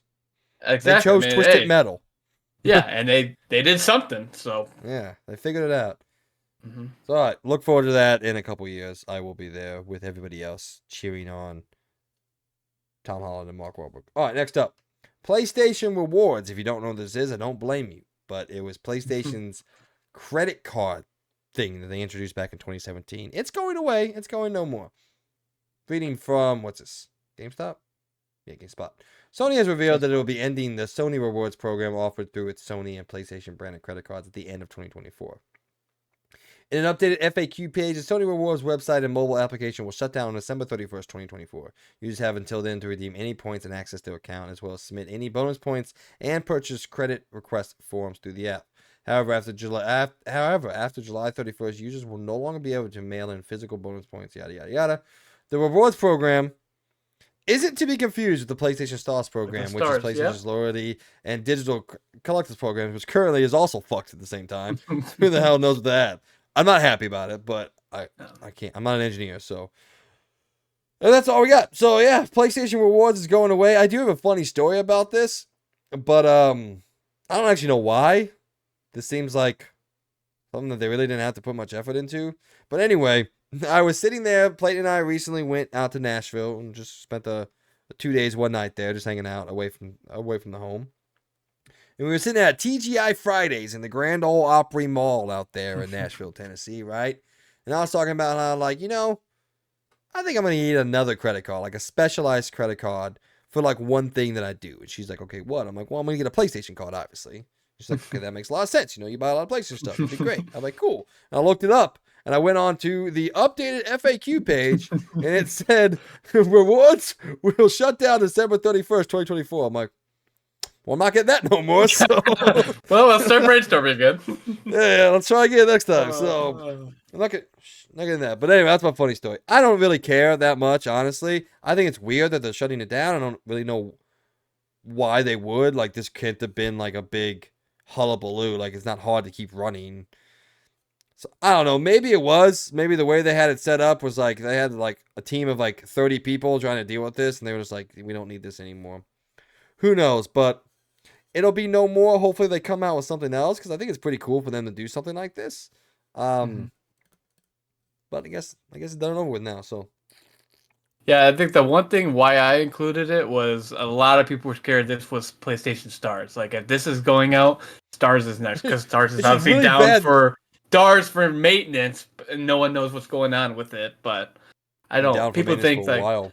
people think that like it's being scrapped at the end of the year. Like everything's just up in the air. Like I don't think so, because you gotta have some sort of like reward By the way, to system. answer your question, Zaxby's. What was my question? What I want to eat. You're gonna maybe go all the way over there? No, pick something else. You gotta pick something at least on the way. At least on the way. I'm not driving all the way over there for Zaxby's. Cookout. That is on the way. That's easy. All right, that's good enough for me. Right. Just send me what you guys want. I got you. Sorry, real life getting in the way there. Yeah, sorry, real life. I don't think Stars is going anywhere because you have to have a reward system in place. Because they didn't have one until last year. Well, then all you have is trophies. Like you should be able to redeem stuff. If you put time and effort and money into PlayStation, you should be able to get something. I got a $20 credit because I had no idea I had Stars. I was just that's what's so awesome about it. My PlayStation Plus just builds up. My PlayStation Plus just kept on getting resubscribed, renewed, and I just kept on adding stars and stuff. And all of a sudden, like, hey, you're eligible for a $20 credit. I said, fuck yeah, awesome. And I paid $10 for a game. Yeah. So that's what's cool about that. But yeah, I think there's a lot of overreactions here. I don't think it's going away soon. I think it'll be here. But yes, you're right. PlayStation needs to figure out some sort of thing because they know people spend money. You should have a reward system, especially credit cards are like candy to gamers too. They'll just sign up for credit cards. Why not? Why not add to your credit score?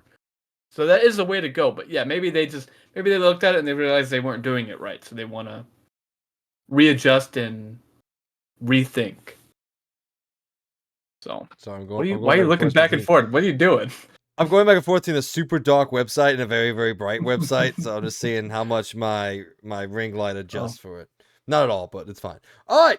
Going on next, we have something that I love doing. Every month, PlayStation releases the top 20 downloads on the PSN. Now, this isn't the best selling, but it is a good representation of what people are playing and what people are buying right now. And we got a good one for you this month. Now, hang with me because PlayStation's really dumb and they never number this shit.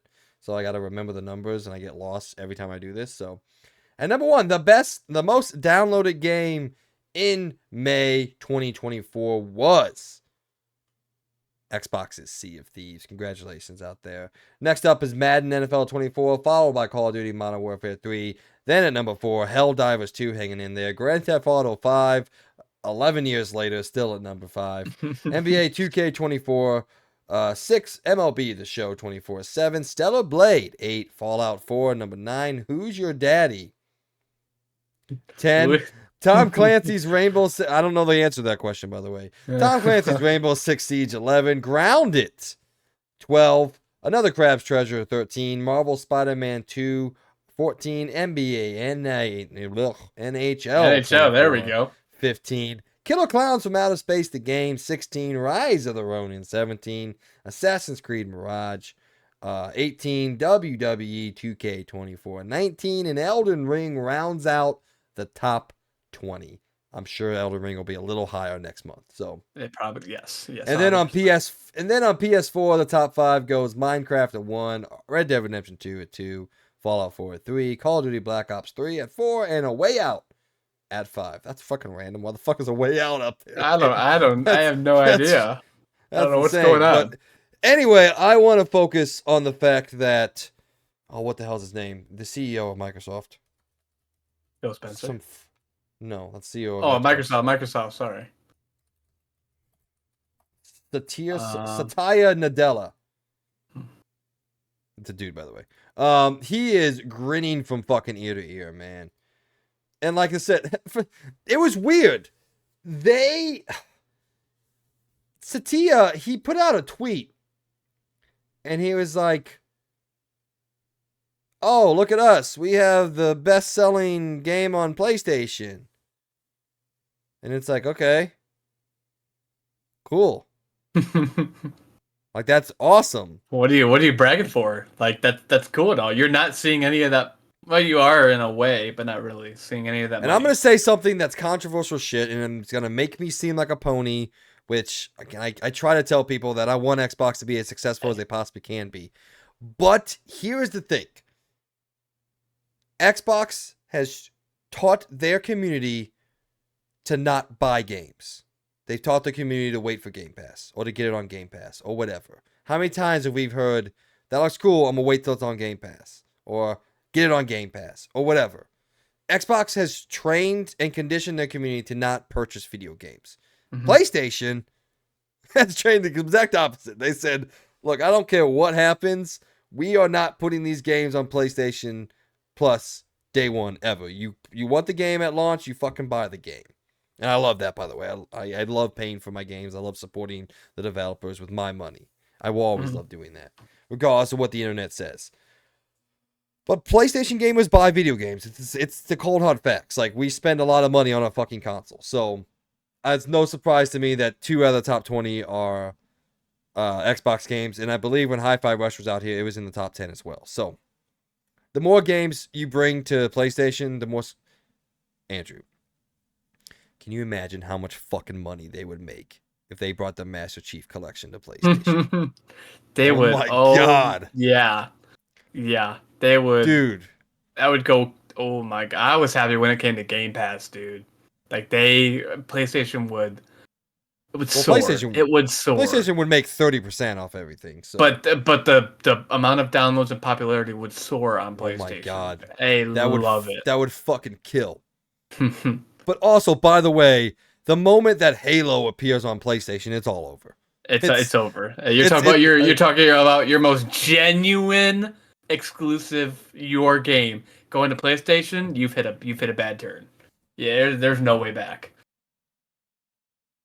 I don't even know what I would call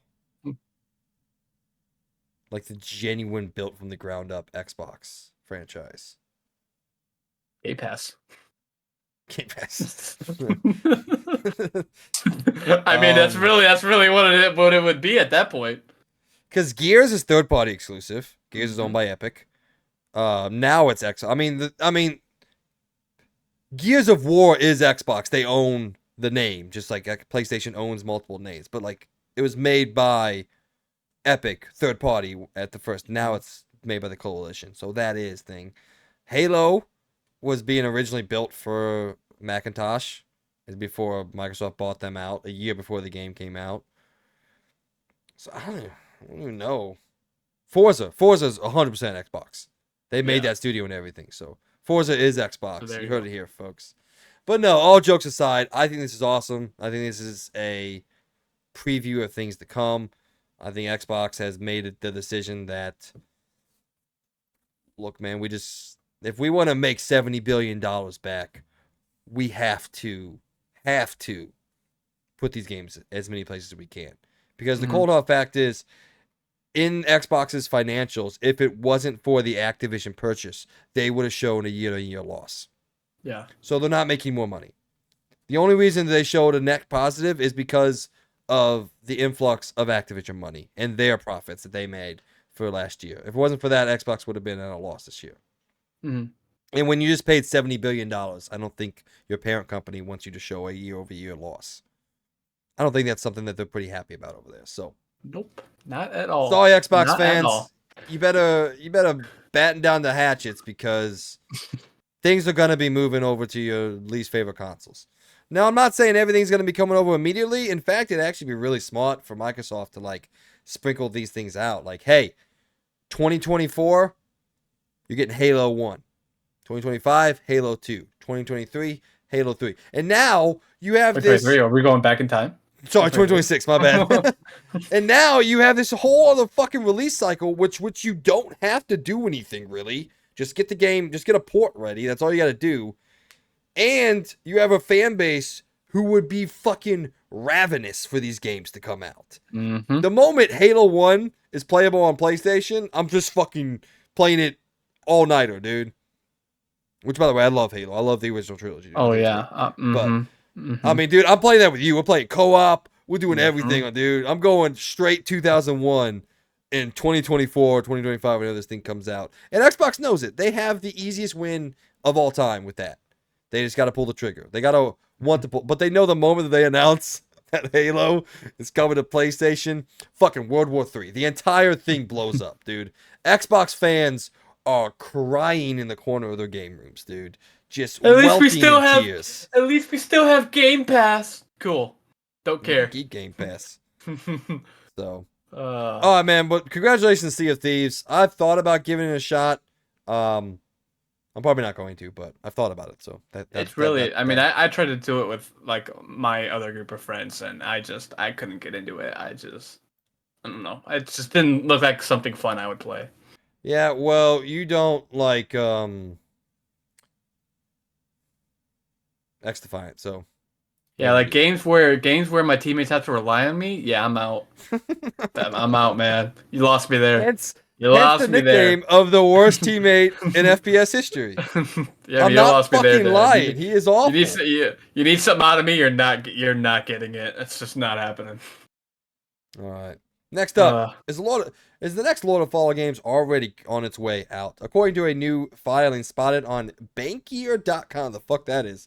CI Games, the development team behind Lords of the Fallen and its sequel, Lords of the Fallen, is currently working on a sequel of Lords of the Fallen, due to release in 2026 at some time during the year. All the information from the filing has been translated from a Polish version, so it does warn that it may contain certain discrepancies. Via translation, the new filing does not confirm a concrete release date. However, it does mention that CI Games signed a contract with Epic Games for the exclusive rights to release it on PC once again. All right. Lords of the Fallen, the sequel to the hit video game Lords of the Fallen, is getting a sequel, probably titled Lords of the Fallens. All right.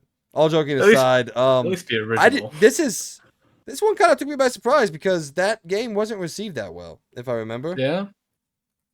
It just came to Neither Game one Pass. I got was. a notification that it came to Game Pass, so it came out. Yeah, so you're talking about less than. I mean, you're talking about less than 3 years because came out end of 2023. Talk about less than 3 years of them already having a Eh, sequel. I guess That 75 seems wasn't that cool. bad actually. Now that I think about it, so yeah, It, 75 is it fine, man. seems a little too. It seems a little fast. So I She's mean, I hope very they take their fast. time. Yeah, I hope they take October their time, 13th, and I don't know what they're October thinking, 13th but of last year. So yep, if they do get it out by 2026, I mean that's a 3-year dev cycle. yeah. So So we'll see. We'll wait and see, and please come up with another name other than Lords of the Fallens. what are you talking about, man? uh, I, I You remember? Okay, quick trivia time. Do you remember what the original sequel was supposed to be called? So the original was called Lords of the Fallen. What was the sequel originally announced to be named as? uh, um, Lords of the Risen. I don't know. No, the Lords of the Fallen. And then they took away the D. So No, no one take away the D. And then they took away the, and it was just Lords of the Fallen again. It's the same so fucking we're name. talking. So we're talking about like this is an Ohio State thing. Like I call it Ohio State, but all the fucking weirdos want to call it the Ohio State. That doesn't make no difference at all. Who Yeah, cares? the Ohio State. I was like, what's a Ohio State? No. Yeah, Or that nobody Ohio cares. State? All Yeah. right, sad news here, but unfortunately foreseeable news afoot. Hold on, I just fucked up the timestamp because I always do that.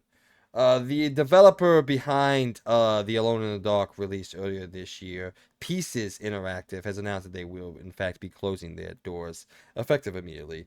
The official website for the thing revealed that Alone in the Dark Reimagining was their last release, confirming the studio will shut down. Excuse me, at some point during this year. However, the page does not give an official statement regarding the shutdown itself. Instead, it mentions its long history of clients, titles, and the Embracer Group acquisition. Man, Embracer just out here taking things out left and right. We're gonna talk about another Hmm. one taken out. I mean, that's what happens Uh. when you buy a fuck ton of studios with the promise that you're gonna get an influx of money from one of the worst fucking entities on this planet. If you don't know what I'm talking about the Saudi Arabia group was supposed to back Embracer with like $2.5 billion loan or something like that. So Embracer bought almost everything under the sun. I don't know if you remember back in 2020 and 2021 where they bought fucking everything. They have Lord of the Rings, Tomb Raider. They bought Crystal Dynamics. Mhm. They bought fucking everything, man. They bought so many things. And then now they're just slowly closing everything. Also, they didn't get that 2.5 billion, so that kind of ate into their plans a little bit. But and now everything's closing, man. And nothing's really coming out that good. Volition, a storied studio. Granted, they made a really shitty game. Gone. This game or this studio now gone. And who knows what's next, dude. Yeah. Anyway, speaking of pieces, sorry, but I never thought your game looked that good. Just saying. Yeah, it's Alone in the Dark did not look appealing. It's just that wasn't the Logan was kind of confident in it. look. Yeah, I remember that, but that was not something I was gonna play. It's not the kind of game I was thinking of. Like I don't know who's gonna play this, but hey, well if you think it's gonna work, then so be it. And it did not. All right, there's a little bit of beef going on between the developer Game Science, the developer behind Black Myth Wukong, and Xbox. A little bit of beef going on. So let's dig into it a little bit. So if you have been living under a shed, you were well aware at Summer Game Fest, there was There you another go. trailer for Black Myth Wukong showed off, and it suspiciously did not mention Xbox Series X and S at all. And Xbox has finally commented, which then prompted a response comment from Game Science, the developer behind Black Myth Wukong. Both of those are read as follows. Xbox says, we're excited for the launch of Black Myth Wukong on Xbox Series X and S, and are working with Game Science to bring the game to our platforms. ellipses. We cannot we cannot commit on the deals made by our partners with other platform holders, but we remain focused on making Xbox the best platform for gamers, and great games are at the center of that. God, I hate the way fucking Xbox talks, dude. I really hate the way Xbox talks. Which that statement alone leads me to believe that, well, PlayStation and someone made a deal then with Game Science, to get, Black Myth Wukong exclusive on the console for X amount of time, right? That's what it sounds like, correct? Mm-hmm. All right, well, here's what Game Science has said. They said, we are currently optimizing the Xbox Series X and X version to meet our quality standards, so it won't release simultaneously with the other platforms. We apologize for the delay and aim to minimize the wait for Xbox users. We will announce the release date as soon as it meets our quality standards. The Xbox Series S is a very, not mistake, but a decision that we're finally starting to see, I think, hit Xbox in the nuts a little bit, They didn't get Baldur's Gate 3 at launch because they couldn't get the game to fucking run properly and co-op on Xbox Series S. Now, whatever's going on in the background of this game, I'm fairly confident saying it's not the Series X's fault. It's probably the Series S's fault. And yeah, I don't know, man. I never defended the Series S. I always said that was a mistake, and it seemed like a really stupid idea. And maybe I was right, maybe I was wrong. I don't know. People who own it like it. I'm sure you're gonna get some time out of it. I've thought about getting it from time and time again, just for like BS games, but because sometimes I really don't like the way optimization works on this. PC gaming is so annoying. It's like, oh, the game works, but it doesn't work that great, and this thing's loud as shit, and it's like, ugh. That's why I will always play on a console. Mm-hmm. But anyway, I don't know, man. I've always hated the Series S. I thought it was a stupid fucking idea from the get-go. I'm sure I'll get hate for that like I do for everything, but I never liked the idea of the Series S. What do you think? Yeah, I like the back and forth. Hey, so basically what they said was, hey, your console's shit. We gotta make it to where it's not shit anymore. So stay tuned. I was a little surprised by that. I was like, wow. I mean, from what I played, the Series S runs the games just fine. But they talk about if it's more of a complex game, but they wouldn't say we are optimizing our game to meet. I mean, that's basically what they said. They're optimizing the game to meet the standards. Basically, they're saying Their your own standards are, yeah. yeah, your standards are shit. We need to get them up so this game can run well. We're not giving you a game for you to just blow it up in all of your community's faces. So yeah, that'll be interesting. I mean, I haven't had any issues with it, so I don't know We can't I don't know what's going commit on. on the deals made by our partners with other platform holders. Yeah, you don't have to read between the lines too much to know what they're saying on that one. And here's the thing. If there is a deal hammered out between Game Science and PlayStation, we wouldn't see Black Myth Wukong for probably a good year on the console. Mm-hmm. Because I've never known PlayStation to make a deal any shorter than a year. Most of them are 2 years, if not more. We still haven't seen fucking Final Fantasy VII anywhere on Xbox, so it's never coming, it feels like. So I don't know. I kind of want to believe Game Science over Xbox here. But who knows? Maybe there was a deal behind closed doors made. Maybe Game Science was struggling. They went to PlayStation and asked for money. PlayStation's like, yeah, sure, here's some money. We want the game exclusive for 12 months. That's what they do. They do that shit all the time, dude. Mm-hmm. And they were like, sure. But again, it's still coming to PC. So Yeah, who knows what's going on there? this shit's weird, dude. Like, I really just want everybody to say what the fuck's going on. Like, hey, we fucking hate each other. We want each other company to fail miserably, and this is how we're trying to do it. You know? Mm-hmm. All right. Mm-hmm. We talked a little bit earlier about PlayStation emulation, and I had mentioned that there was some PS2 games that were heading to the console or at the console at a more regular rate. Spy Cooper, Spy Cooper, Sly Cooper, There you go. a Thievius Raccoonus, which is the first one, if I remember correctly. I could have my info wrong, but I'm pretty sure that's the first one. Is out now on PlayStation Plus Classics Collection.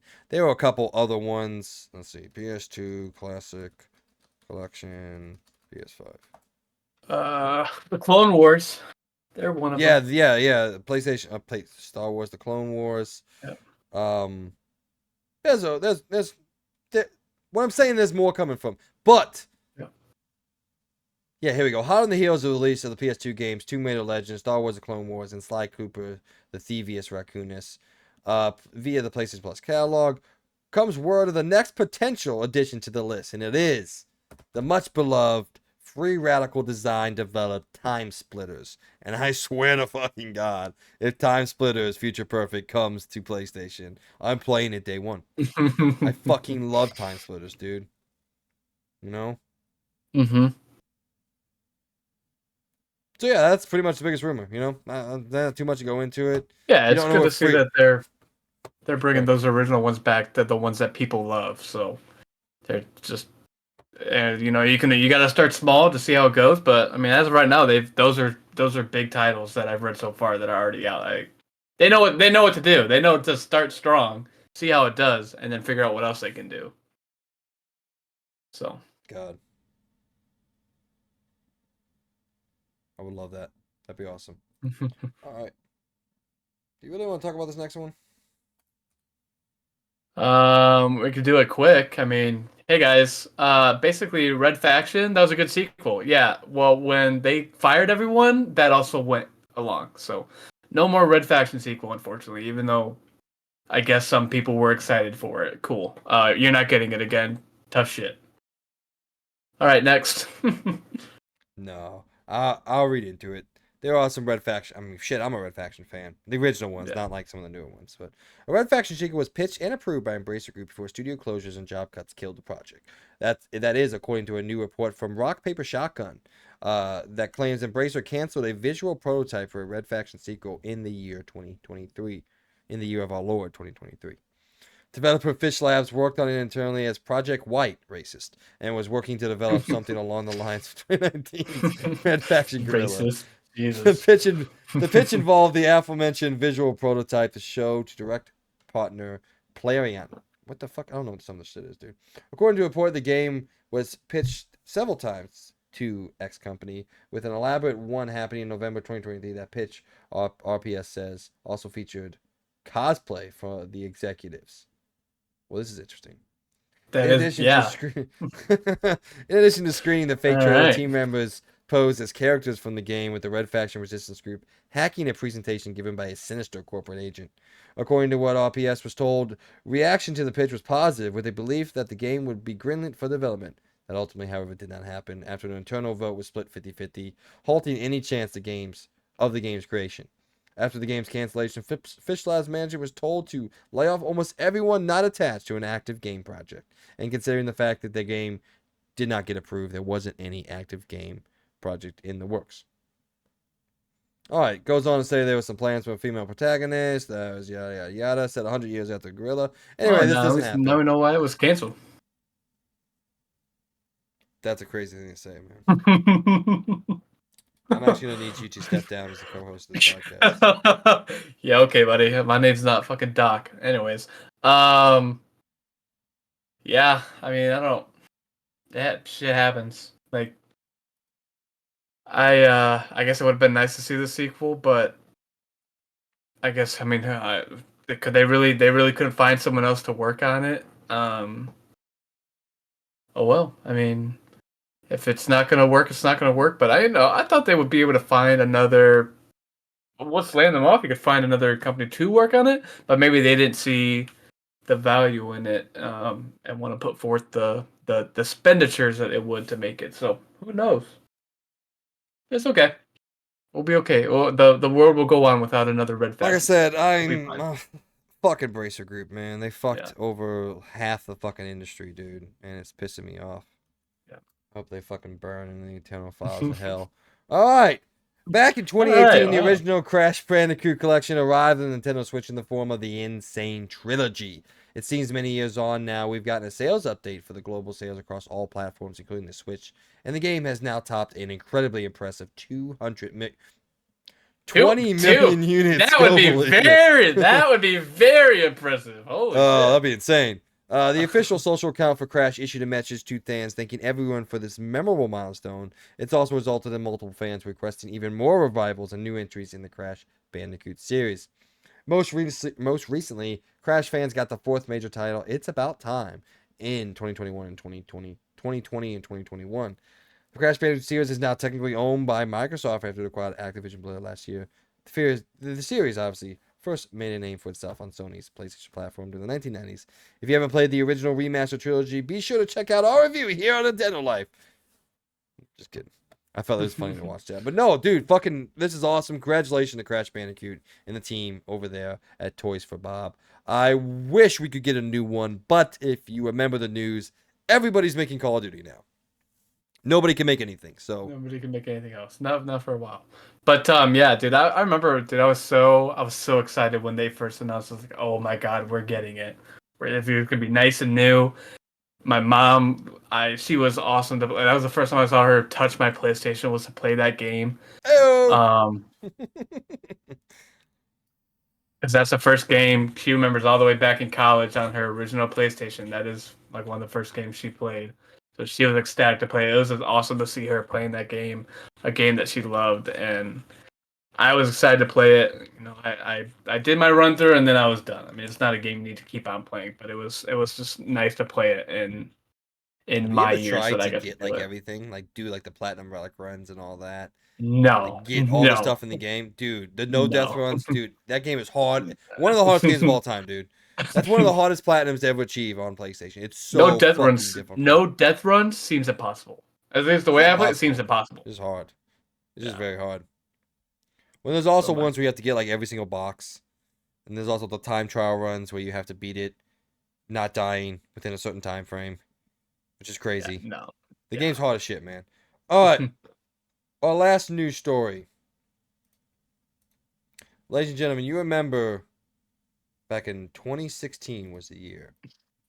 E3. Fans were When that was excited. still a thing. Showcases were going off. And Ubisoft announced the sequel to a very, very much beloved game. Beyond Good and Evil 2 was announced in 2016. It has gone through one of the most tumultuous development cycles we've ever seen in the industry. And ladies and gentlemen, Ubisoft has felt the need to tell us, don't worry, it's still coming. Hey guys, So, as we, it's still there. so when Ubisoft officially unveiled the Beyond Good and Evil 20th Anniversary Edition last week, many fans immediately brought up Good and Evil 2, as per se. The game was first announced, obviously, back in 2016, and has been in development hell since then. It's seen multiple restarts and management changes that has led to many fans just assuming that it's not coming. However, Ubisoft confirmed on Monday that Beyond Good and Evil 2 is still on the way. Yes, they say, Beyond Good and Evil 2 is still in development, and we cannot wait for you to discover more about Jade's past in the 20th Anniversary Edition, the studio said via the game's official Twitter account. And this is obviously a simple post like that doesn't answer any major questions about the state of the game. That said, it's at least something to know that it has not been abandoned after a decade in development. When fans will hear anything more about this prequel title remains to be seen. God, this game. Fucking ridiculous, dude. I mean, this better be game of the year talk if we're waiting Oh, 8 years not. now for it. It We're waiting will 8 years now. What are we doing, man? It'll in no way, shape, or form be anywhere near Game It's of the Year talk. Ubisoft. What are we even talking about here? It's Ubisoft. Did we expect anything less? Ubisoft. Hey, you know what? Credit where credit's due. I think they're doing much better right now. I mean, I think Star Wars Outlaws looks good. I think Assassin's Creed Shadows looks fun. I mean, shit. Recently, they came out with Prince of Persia and The Lost Crown this year. I think they're legitimately trying to turn things around. X Defiant is successful enough. You know, I like it. So, I mean, I don't know, man. We saw the whole ebb and flow with EA, mostly because EA's just money grubbing mistakes that they made. But they've kind of bounced back in a way. People still don't trust them, obviously, but They bounced back. Ubisoft seems to kind of be on the rebound after what felt like almost half a decade of just misfires and failures and non-starters and just making the wrong game for the wrong people over and over and over again. But hey, god damn it, where the fuck is Splinter Cell? Ubisoft, make a goddamn Splinter Cell game, please. For the love of God, just make one. I don't care. Remake the first one. Fuck, if you make a remake of the original Splinter Cell, fuck yeah. I don't I'll be care. Just give me okay. one. We'll be just fine. No, but anyway, I like to give benefit of the doubt when I can. I try not to prejudge things. I try to wait till they come out and see how other people react to it, see how I react to it. And I'm still trying to do that with Ubisoft. But like I said, it's a love-hate relationship. I hate everything about them until they announce a new Assassin's Creed game. Then I love them. It's what it is. I can't do anything about it. I can't fight against it. So it's like you with Madden. Oh, that relationship is ending this year. We are. Oh, okay. There's no going back. Well, who knows? Maybe Assassin's Creed Shadow is like the final straw. Like I just can't fucking do it anymore. But I think we've gotten a long enough way. I mean, it's been 4 years since Valhalla came out, so there's enough time that I'm probably gonna put 100 hours into Shadows and hate every second of it. But Yep, that's what it's gonna be. yep. All right, well, ladies and gentlemen, that is the end of Around the Point. A nice, long, juicy. Not even that. It wasn't even that. Oh, hour and a half ish. So, not too bad. A lot of news stories we went through. Hopefully, we hit on a lot of things.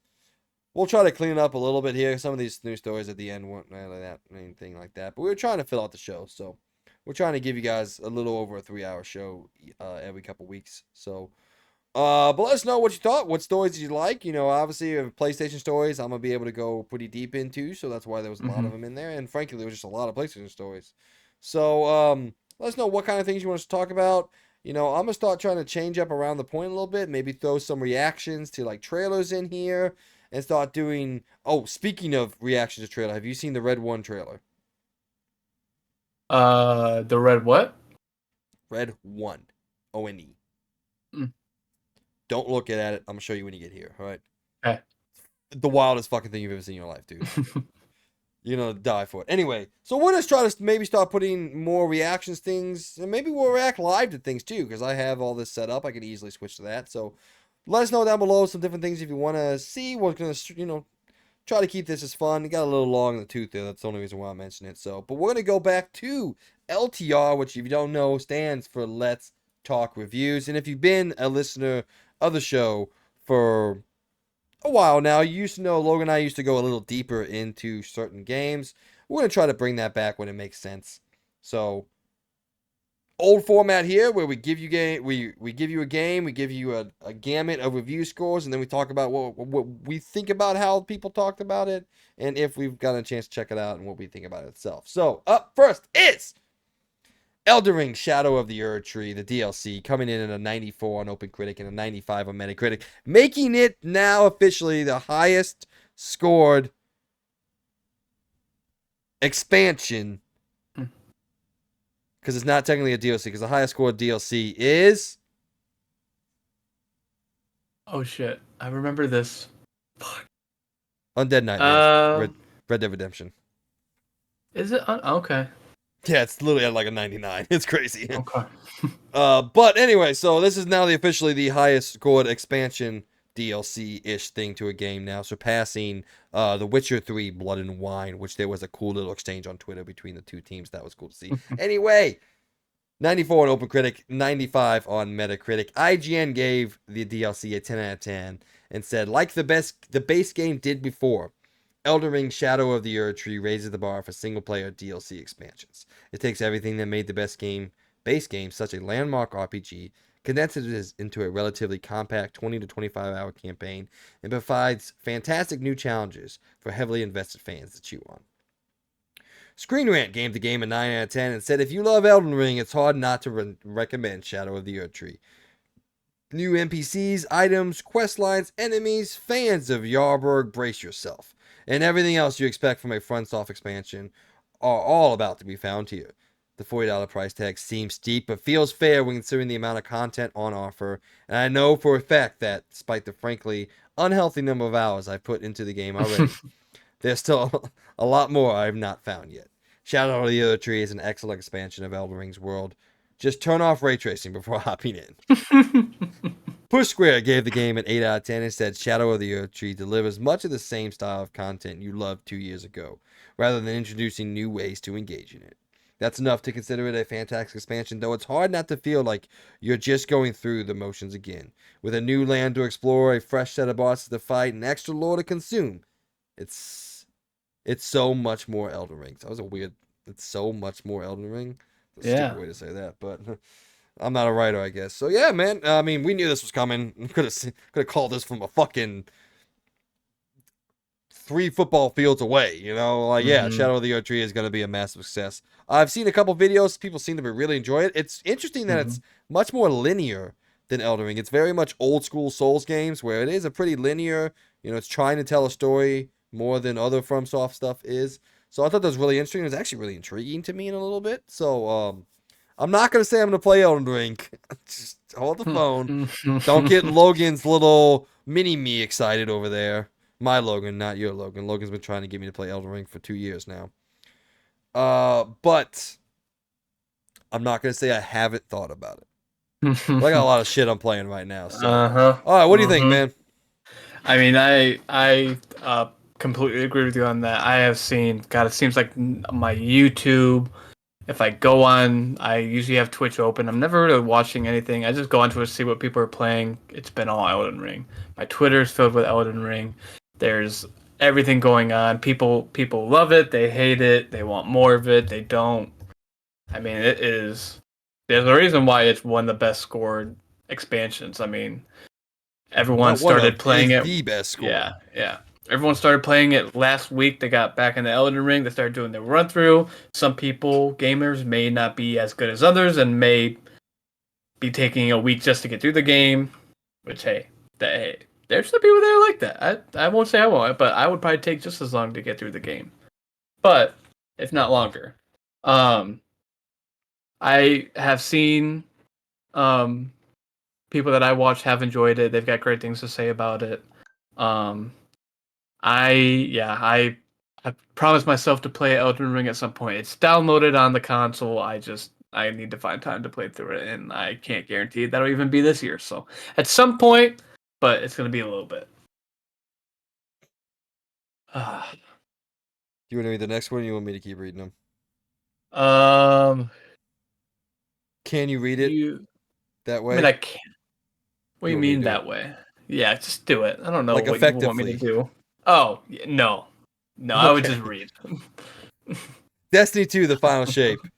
The final piece of DLC expansion for the Destiny 2. Um, a lot riding on this one. You know, Lightyear was wait, not Lightyear. That's not right. Lightfall. Lightfall. Yeah. Sorry. Lightfall was underwhelming to say the least from Destiny fans. I have no say or matter in it, but we could probably talk to Worthy about this when we do Or our it's mid-year or it's update. So or it's cousin. Jesus Christ. Worthy's cousin, yeah.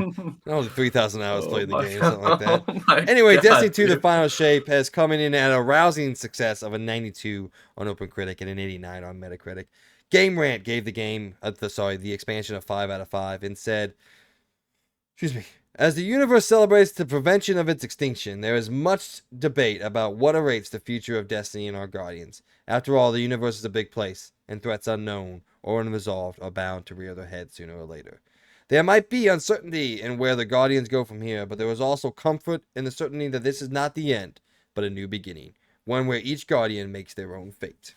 It's weird. They wrote that from like the lore perspective of Destiny. It's kind of cool, actually.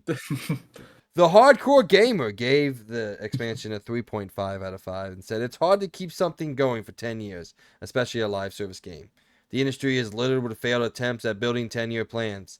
Despite Destiny's many ups and downs and lack of consistent quality throughout the years, Destiny 2 found the final shape completes Bungie's ambitious 10-year plan and mostly sticks the landing. Its story is the most focused a Destiny tale has ever gotten, opting to focus on character interactions, linear level design, and heartfelt payoffs. While this route meant a complete neglect of the series' big bad, it did culminate in an epic finale to the Light and Darkness saga.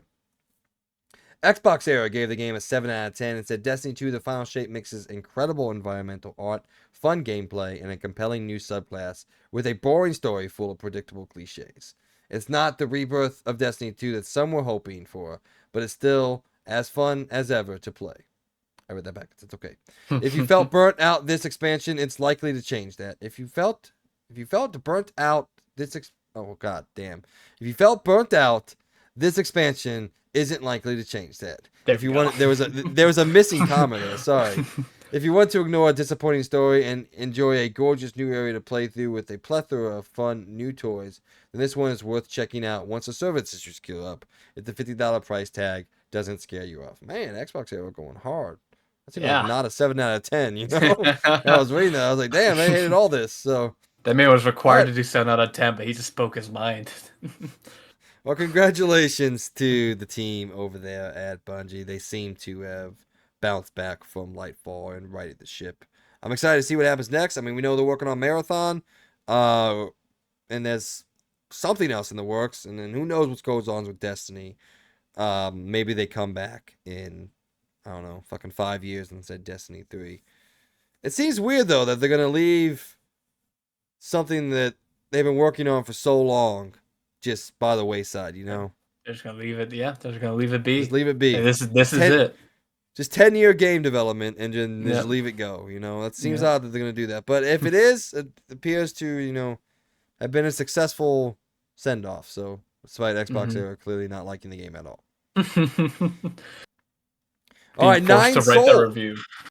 Yeah. Nine Souls, a game over on my fantasy list that I guess no one believed in because no one tried to I have no idea what this game outvote even me is. on this. It is a Souls-like 2D scroller type 3D thing. It looks awesome anyway. It looks hot as fuck. It is hot as fuck apparently. So it has an 86 on OpenCritic and an 84 on Metacritic, giving me 16 points.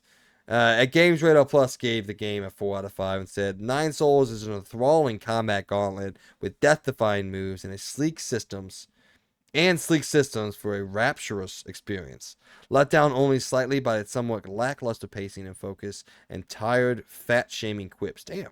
So I throw that in there at the end there. So the gamer gave the game a 4 out of 5 and said, Nine Souls is a well-made game with great platforming, excellent combat, and a strong visual style. While I have quibbles about some... Why do writers have to have like a thesaurus on them at all times? They just have ChatGPT write it. Like, I'm okay with using colorful language, but fucking quibbles? Come on now.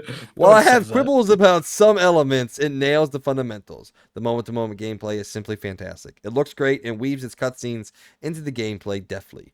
Red Candle Games has really shown its creative range here, as its first foray into the Metroidvania genre is a triumph. There's no question that Nine Souls is entertaining a crowded market, but even with so much competition, I have no doubt that it will find an audience and take its place among the titans of the genre.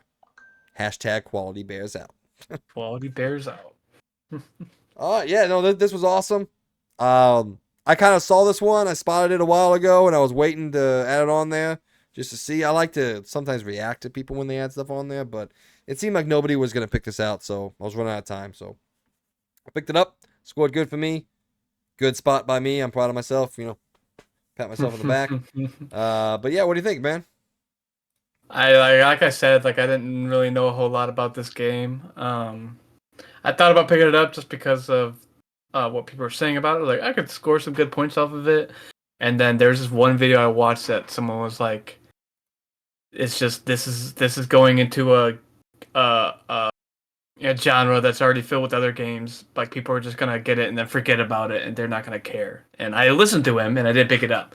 I'm now pissed at him because I could have had 16 points ready for me. No, here's what I need you to understand. All right, you're doing actually really good in your first year on the critics. I'm actually pretty impressed with what you put together so far. But you need to get out of the mindset of what people think, of what streamers think, what all this stuff. Get in the mindset of what reviewers are going to score the game. Yeah. It doesn't matter if people like the game or not. What matters is that the reviewers score the game well. You know? That's a mindset you got to sit in. There's plenty of times where I add a game Well, I'm like, I'm only adding this because it looks like it's going to score well. I'm not going to play it. I have no interest in playing it. I don't care to play it. And I don't even care if it's popular. But it looks like it's going to score well. And you get in that mindset there, Andrew. I want you falling behind on me. I got 4 open slots left. I'm still okay. All right. The rest of your slots go. Super Monkey Ball Banana Rumble scored at 78. Riven an 86. Still Wakes the Deep a 77. Alan Wake 2 Night Springs DLC 82. Beyond Good and Evil 20th Anniversary Edition 84. Hashtag BLUD Blood 75. Shin Megami Tensei 5 DLC Vengeance 89. Cameru The Frog Refrug. I think it's supposed to be Refuge. Refuge, yeah. Yeah, 67. Blockbuster Inc. 82. Killer Clowns from Outer Space the Game 69. And Star Wars Hunters 60. Is right. that to force that might be foreshadowing Outlaws? I don't know. Not foreshadowing. I don't know. Those are 2 very different games, bro. Foreshadowing Outlaws. That's crazy. All right. Anything left you got to say about any of these? Nope. Nada. Nope, I was surprised about the nada. Alan Wake 2. I thought people would enjoy the Alan Wake 2 DLC a little bit better, but 82 is a great score. I don't know what do people want. Yeah, I don't know. Could have been higher. The industry needs to get out of the mind space that if it's not a fucking 90, it's a bad game. That's not true at all. Shit, 77's a good score. It's not great for our little thing. It's not amazing. But like overall, 77, like I'm probably pretty. If I make a game and it scores 77 on OpenCritic, I'm like, fuck yeah, I did it. No. Now if it scores a 60, I'm like, oh damn, I didn't do it. Damn. But, all right. So now you talked for too long. I gotta change the timestamps. My bad. Oh. All right. We're gonna go now to coming soon. We changed it since we don't do the podcast every week now. We can't do out this week, so we did coming soon, which we go over the next 2 weeks of games coming out, and there's not a lot. Here we go. On July 2nd, Final Fantasy 14 Dawn Trail comes to PS5 for Xbox Series X and S and PC. Resident Evil 7 Biohazard makes its way to Mac and iOS. The First Descendant sees its official release on PS5 and for Xbox X and S and PC. On July 4th, Zenless Zone Zero sees its long-awaited release on PS5, PC, iOS, and Android. On July 5th, The Legend of Heroes Trials Through Daybreak on PS5 and 4, Switch and PC. On July 9th, Lifeless Moon comes to PS5 and 4 and Xbox Series X and S. On July 7th, somehow, Ace Combat 7 Skies Unknown makes its way to Nintendo Switch and Angerfoot on PC. And then on July 12th, a game called Drows makes its way to Nintendo Switch. What do you got? Yeah. Zenless Zone Zero was the one I was surprised, like, wow, it's finally coming out July 4th. What a way to celebrate America, man. A game that we've all waited for. What a nice celebration. I had no idea about Final Fantasy 14 Dawn Trail. Is that a Expansion. DLC? Oh, expansion? Okay. It's expansion, yeah. It's the next big expansion. People are excited about it, so. Other than that, yeah, not a whole lot coming up. But you talk about the next 2 weeks. Ace Combat 7 Skies Unknown on Nintendo Switch?